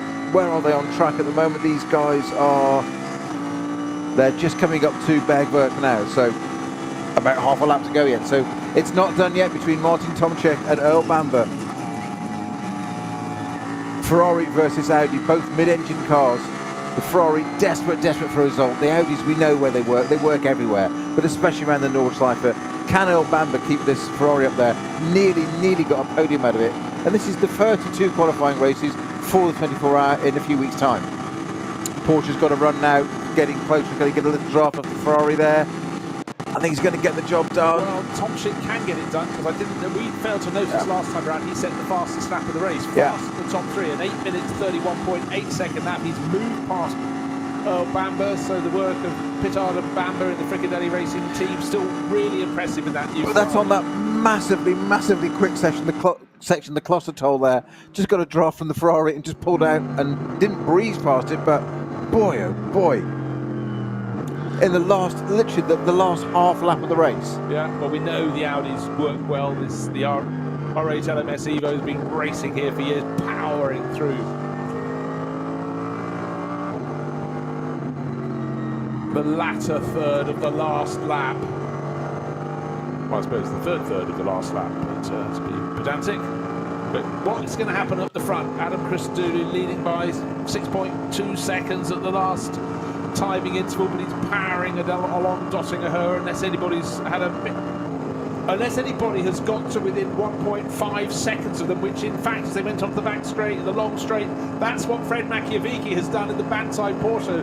So riding on board with Christodoulou, all we can see in front is clear track as he powers down that long straight. The sweepers are coming, but in his mirrors, he would have seen two cars catching him. One is Fred Machiavicki, the Manthey Racing Porsche. The second is the 24 Porsche Line Speed by Car Connection, Mathieu Jaminet. The top three cars coming to the final sweepers covered by 3.2 seconds. Can Christodoulou hold on? I think he can. Machiavicki is being pushed super hard by Jaminet. A tiny bit of breathing space, but victory in the first of the qualifying races will go to the Get Speed Mercedes team, including that 30-second penalty, but the margin 1.1 seconds at the end. Top three cars covered by 3.5 seconds. The order: Christodoulou, Get Speed Mercedes, Fred Machiavicki, fabulous charge from Manthey Racing, the 911 Porsche, and the 24 Line Speed by Car Connection Porsche of Mathieu Jaminet. Oof, that was a goodie. How fast were they? Who's got the fastest lap of the race? For the moment, 8 minutes 28.978 seconds. It belongs to Fred Machiavicki, but I want to see what Martin Tomczyk can do when he comes through in what should be fourth place. We've just seen him past Earl Bamber about a minute ago in the Fricadelli Ferrari, and I think the top Audi will probably take the fastest lap of the race. And Martin Tomczyk, gosh, you forget how far behind they were. It was a minute and a half. He's only just gone through Schwalbenschwanz. He's now powering onto the Dottinger. But how fast this is a lap? If you get the fastest lap of the race, it will be bragging rights. But at the moment, bragging rights belong to the winning crew that sucked up that penalty of 30 seconds and still came on top. Get Speed Mercedes, number 2. Well, you just said, Bruce, just over 3 seconds covering the top three. Not for an NLS round, not for the Nürburgring 24-hour, but just for the Nürburgring 24-hour qualifying race of two in 3 weeks' time for the race. It's nuts. Now, the one thing I thought could trip up this Let's Talk Martin Tomczyk to the line would be the chasing. Was he going to be able to drop Earl Bamber? Earl was using a slipstream behind him along the Dottinger, but I think will remain in. Yes, he does remain just under a second down of the Audi. So it's number 40 Audi of Shearer PHX in fourth place, but that was quite a big gap between them. It was 1 minute 28 seconds to that lead trio. But anyhow, really good run from the 40. Remember, that started from pit lane. It just came in ahead of the Ferrari of Earl Bamber, and now in behind the number 33 Porsche of Falcon Motorsports, so the better place there, two cars. Joel Eriksson brings that through into 6. 8:28 for fastest lap for Makoviecki and Grello at the end there for second position. 8:28. And that did remain faster than the best that Tomczyk could do. Tomczyk's an 8 minute 32 that time around, but he had the best margin before that. So bear in mind that number 40, brilliant finish, but they started from the pit lane. They finished 4th, also starting from the pit lane. The number 72 BMW Junior Team entry struggled a little bit in the hands of Johansson in the second half of the race, but a brilliant opening part by Conor De Filippi. And the other car that started from the pit lane finished in 14th place. That was Jelmer Berman in the Conrad Motorsport Lamborghini. So, much of interest. The Get Speed team will have learned not to jump the start of the race, because that could have cost them big time, but I think the accolade of hauling back, you know, absorbing a 13-second penalty and coming out still on top. Yeah, I'd love to be able to interview the driver, have a chat about that and just find out the reasoning thought process, because it's an odd thing to do. As I said, we gave it sort of benefit of the doubt of had he just got going and the others didn't keep up. You mentioned the one car sitting behind that nobody else could again pass, because you can't update until you cross the line, etc. So there's so many permutations there, but in the end, race organisers deemed it was a jump start and a 30-second penalty, which was quite severe, because he pulled out 11 seconds on that first lap. I thought it was going to be a 10-second penalty, to be honest. Not saying that race organisers are wrong, that's what they've deemed. And that's why I said I thought it negated that 11-second lead. He'd still done it. Ironically, that would have been about spot on, because that's where they finished 1.1 second ahead. But 30 seconds, as you said, Bruce, just soak up a 30-second penalty and still win. That's pretty impressive, to say the least. But we know for sure next time, maybe tomorrow's race, and most certainly for the 24 hours at the tail end of May, they'll try not to get the 30-second penalty. So obviously, Chris Doodle there, just coming off the GP circuit. He's got a bit of on board for you there. Came in through the GP circuit, got it into the pit lane. Hasn't got to the pit lane line where he needs to do 60k yet. So he's just left a couple of number 11s and just laid some rub downs to go. Yeah, just a little bit of a celebrate, and then just pulled it up perfectly on the speed line. Absolute, utter professional, but just saying I can still have some fun here. Which is good to hear and good to see. So the top 3 finishers coming in. Get Speed, the black Mercedes, number 2 at a standstill. First, Adam Christodoulou just about to climb out of that. Then alongside the Grello, the green and yellow Manthey Racing Porsche, brought into second place. Just 1.1 seconds down, Fred Makowiecki. And just behind them, under the podium, the red and white Porsche from Lion Speed by Car Collection, Mathieu Jaminet makes the top 3. Covered, let's just repeat that figure again. Covered by 3.458 seconds. Good job. Wait to hear what the drivers have to say, but the body language clear that Adam Christodoulou is pretty pleased with life. Fred Makowiecki will be delighted to have hunted down and passed fellow Porsche racer Mathieu Jaminet. And Jaminet equally will be less happy about that passing manoeuvre, but the job was done. No risks taken, one feels, today. All trying to be very sensible indeed. And Danny Juncadella is down with Adam Christodoulou, who's still got 3 more team members to shake hands with, but job very well done there out on the circuit tonight. Tricky conditions, but conditions we could very easily have all over again going into the darkness in the 24 hours of Nürburgring last weekend in May. Suddenly everything feels very dark. The sound has dropped away, those glorious engines have been switched off. And a winner's cap, a winner's Michelin cap coming out to the all-smiling Adam Christodoulou. Congratulations. What a race. Time penalty, then now the first place. Yeah, Danny didn't decide to make it too easy for us. But no, brilliant job. The car felt really good.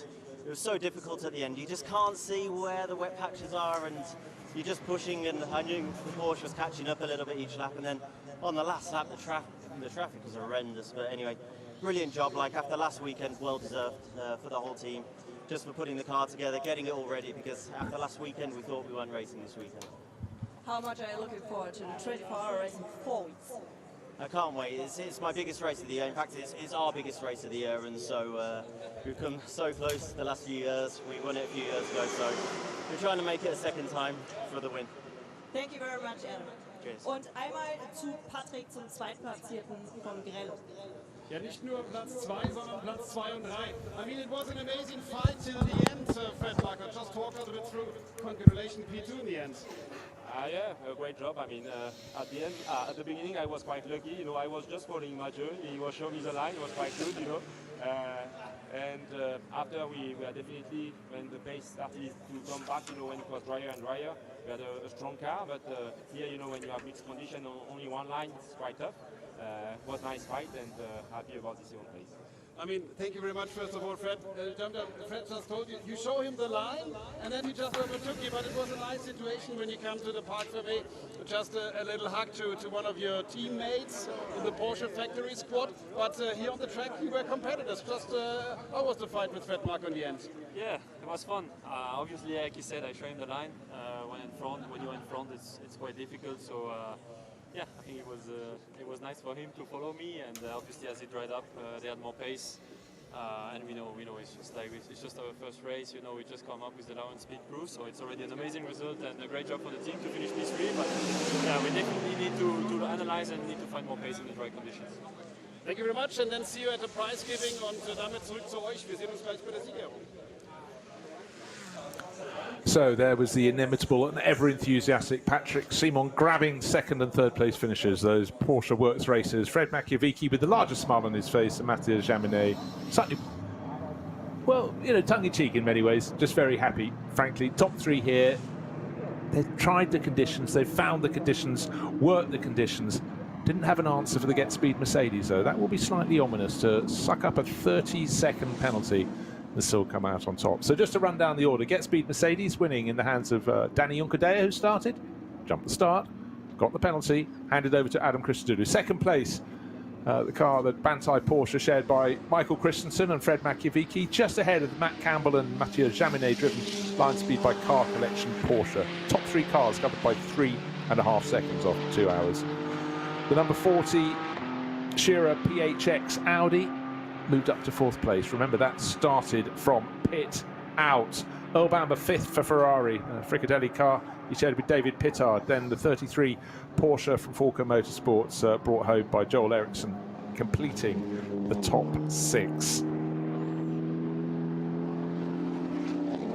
And it's really a case of night falling very, very fast indeed, but still the podium ceremony to come. But out around the track, the marshals already going along and clearing their posts, waiting to be brought back in to get their cars and drive either back to the campsite, or if they're very lucky, a local hotel, or if they're local, to their houses. But they have plenty to do tomorrow, because the cars are out on the track at 8:15 local time. Yep, start early, the early birds get reward. That will be the qualifying session that will decide the grid for the second of the two qualifying races. That's starting at 1 o'clock in the afternoon. 4 hours, double the fun, double the time of today's race. But in between, the small matter, the 1 hour top qualifying session. Peter, explain how that works, because I'm really looking forward to that tomorrow.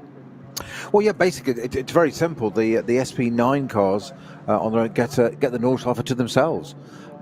Conditions, that's going to be everything, but they go at I think it's 30-second intervals, and they get the run. So obviously the whole track's being used to get a lot of cars on the track at the time. So the problem there is, of course, if somebody does have an incident, or even just a puncture or something, somebody else is going to catch up with it. So it all kind of goes slightly wrong then. But all things being equal, you get a shootout, as the days we used to do in FIA GT, which was always brilliant, in those LG Super weekends, which you'll remember only too well. But I tell you what surprised me today, and I think this will be interesting tomorrow in the track conditions on that shootout, and it might well see a bit of difference for the rest of the weekend there, because we've got this 4-hour race tomorrow. Just have this 2-hour one now. We've got top 10 qualifying tomorrow, and then a 4-hour race. I honestly thought BMW would be stronger today, not just because of the form this year. That's pretty obvious. They've had 3 rounds of NLS. They've won all 3. Different teams, different drivers, different combos. Kuba Gamaziak, as we said, came from Audi, a mid-engine car, gone to BMW. As you said quite rightly, you would expect, no matter how much skill and whatever, it takes a while to adapt. There's not going to be on your game as much as you are of a car that you've got so much experience in, and seat time. Seat time is everything. Kubica and Mazepin, no, up there straight away, went around. They just haven't really been there today. On present form, NLS 1, 2 and 3, you'd have thought BMW was the strongest and Ferrari was pretty weak at the moment. Well, how quickly that can change in just 1 week. NLS 3 was a weekend ago. What have we got now? Mercedes at the top, with Porsche, 2 Porsches, and then an Audi again. The Ferrari, 4th position, Fricadelli. The first BMW is in 7th place. In fairness, that did start from the pits, but yeah, it finished behind the Ferrari, which is still finding its form in its first season. But as you said, the winning car had a 30-second penalty as well. So, yeah, it's fair that it started from the pits, and I'm not being negative. It's just a turn up from only a week ago. I'm really surprised. I'll be therefore saying that BMW is not very good in the wet.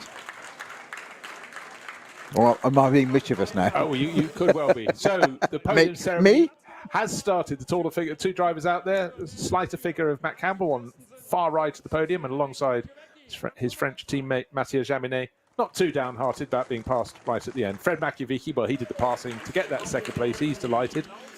And the Manthey Racing crew and Michael Christensen, who was really good on the opening sequence of the opening lap to move up from 6th place to 2nd in very short order. But the car that led away served a penalty, and Adam Christodoulou and Danny Unkadea out onto the top step of the podium for Get Speed. So for the local team, that's a really good result. And for both those drivers, job well done in what were clearly very, very tricky conditions. Well, that's another thing I wanted to say in just summarising that race today. Tricky conditions, very wet to start with. Didn't think it would dry as consistently as it did, but that's what came to us. So it was linear. The circuit just kept getting better and better and better. So it's same for everybody. No change of conditions. No code 60s. So nothing that's affected. Sometimes you can see that in a race where somebody gets caught out at the wrong time, etc., and that can suddenly take 5 or 10 seconds and make a difference. You've always got to go into greater depth. But we've had consistent weather, no code 60s. The winning car had a 30-second penalty, and the 7th place car started from the pit lanes. It's going to make tomorrow interesting. It really That will. top 10 shootout is going to be all important for that race. Oh, holy. But just another factor, we started with 60, magically gained another car through the race, but when you get the full field going out in the 24 hours, then of course... Yeah, that's the first race I've ever commentated on where more cars finished than started. That's absolutely brilliant. We know why, but it does appeal to my sense of humour. It's brilliant. So perverse. That's drivers for you. Trophies being awarded, and by Andrea Schmidt, one of the local ADAC divisions, and that's to Mathieu Jaminet, ever charming, raising his trophy. They're smiling. They didn't get the 2nd position they could have had. Doesn't matter. Top 3 consistent, but it's also the fact that a lot of their likely opponents were nowhere near them. So if you can refine 30 SP9 cars and come out in the top 3, you're doing well. But more than that, from 3rd place Jaminet to 4th place Martin Tomczyk, there was more than 1.5 minutes. So that was very good form that they found. But of course, when we come to the 24-hour race, there'll be more than just 2 drivers in each of the cars. They'll have 3, sometimes even 4 runners in these crews. But it's about taking the hurdles, clearing the hurdles they're put in front of you. Maybe this was a fairly low one, just a 2-hour race, but the conditions could not have been trickier. Rain before the start, wet track, trying to gauge when to come in and go for slicks, or whether to go for slicks at all. But these crews all got it right. And just to let you know, all over again, Get Speed Mercedes took victory today by 1.1 seconds, and they did so having also served a 30-second penalty. So for their opponents, that is really rather ominous. But I can honestly say with top qualifying, well, we've got qualifying coming tomorrow, 90 minutes of that, then we've got top qualifying when we go live on radio and TV. That's at 10:30 local time in the Eiffel Forest, and at 1 o'clock we've got the start of the 2nd qualifying race, twice as long as today's, in daylight, mind. Maybe in rain, maybe in dry, who knows, but that's 4 hours starting at 1 o'clock, so plenty lying ahead of us.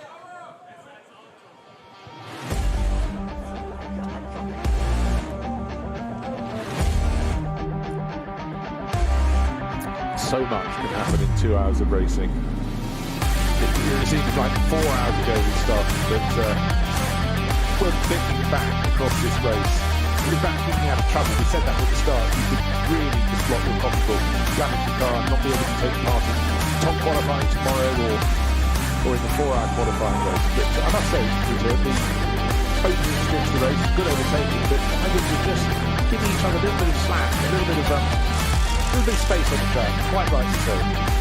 Yeah, I think it's possibly a product of these cars. These cars have got to do top 10 tomorrow, a 4-hour race, and you're going to be mindful, whether you say it or not. Drivers will always say, "No, I was flat out," but you are mindful of not messing the car up. You need it for the 24-hour race in 4 weeks' time. Well, that's absolutely the key. We hope you've enjoyed the broadcast today, Radio Show Limited on the network of channels, and we'll be back tomorrow with top qualifying and the 4-hour race. Thank you very much for joining me, Bruce Jones, and Peter Snowden.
Mal 3,78 Kilometer gilt es zu meistern.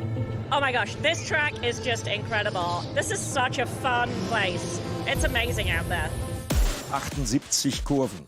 It's very, very tough race for the car, for the driver lineup. Berg- und Talbahn, Höhenunterschied exakt 300 Meter. Die grüne Hölle wird sie genannt. 24 Sekunden, das geilste Rennen der Welt! Das wird der absolute Knüller. Das ist wirklich der absolute Wahnsinn, was ihr da aufgebaut habt und konstruiert habt. Sensationell. Es gibt fast keinen Streckenabschnitt, wo nicht irgendwelche Freunde oder Freunde von früher und Bekannte stehen. Das ist schon geil. Es sind mal so viele Leute am Zaun sitzen, überall hängen BMW-Flaggen, Mercedes-Flaggen, Audi-Flaggen. Das 24-Stunden-Rennen haben wir alle im Herzen. Der Pulsschlag nimmt zu. Man guckt halt schon, seitdem man klein ist, 24-Stunden-Rennen, hat immer geträumt davon, dass man irgendwann mal im Auto selber sitzt. Ob die Fans auf der Tribüne, die Beteiligten der Boxengasse und wer auch immer uns zuschaut, das wird eine ganz große Party. Der Start wird es in sich haben. So, das Rennen ist eröffnet. Die 24 Stunden gehen los mit Berührung und Abflug. Das ist das Ende für den Krello. Also ich habe ja im Motorsport schon alles erlebt. Aber dass sich zwei Brüder hier abschießen. It's a very tough job to find the right mixture, being aggressive and being gentle. Schrecksekunde in der Eifel. Das Auto rollt da führerlos und herrenlos. Sowas habe ich überhaupt noch nicht gesehen, Uwe. Wow, was sind das für Bilder? Ein wunderschöner Sonnenuntergang ist da draußen.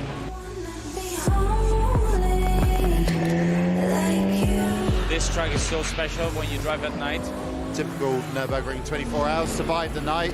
It's party. You can see their little fireworks, their barbecues, but on the other hand, you're flying with 250 k's through the fucking forest and over the bumps. There's not such a lot of time to look left and right.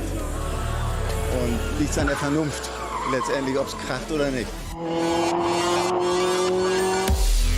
It's not the Nürburgring if it's not raining. It's 50% dry, but completely dry, and 50% heavy wet. Dangerous. Das ist saugefährlich, da geht anscheinend gar nichts mehr. Was ist da los? That's the most important thing, to finish the race. Da kommt der Sieger, die Eifel tobt. And it's a particular credit to the crew for the work that they did. We lose together, we win together. And that's for us importanter than any kind of results. Ein Team, die Rädchen haben sich ineinander vereint.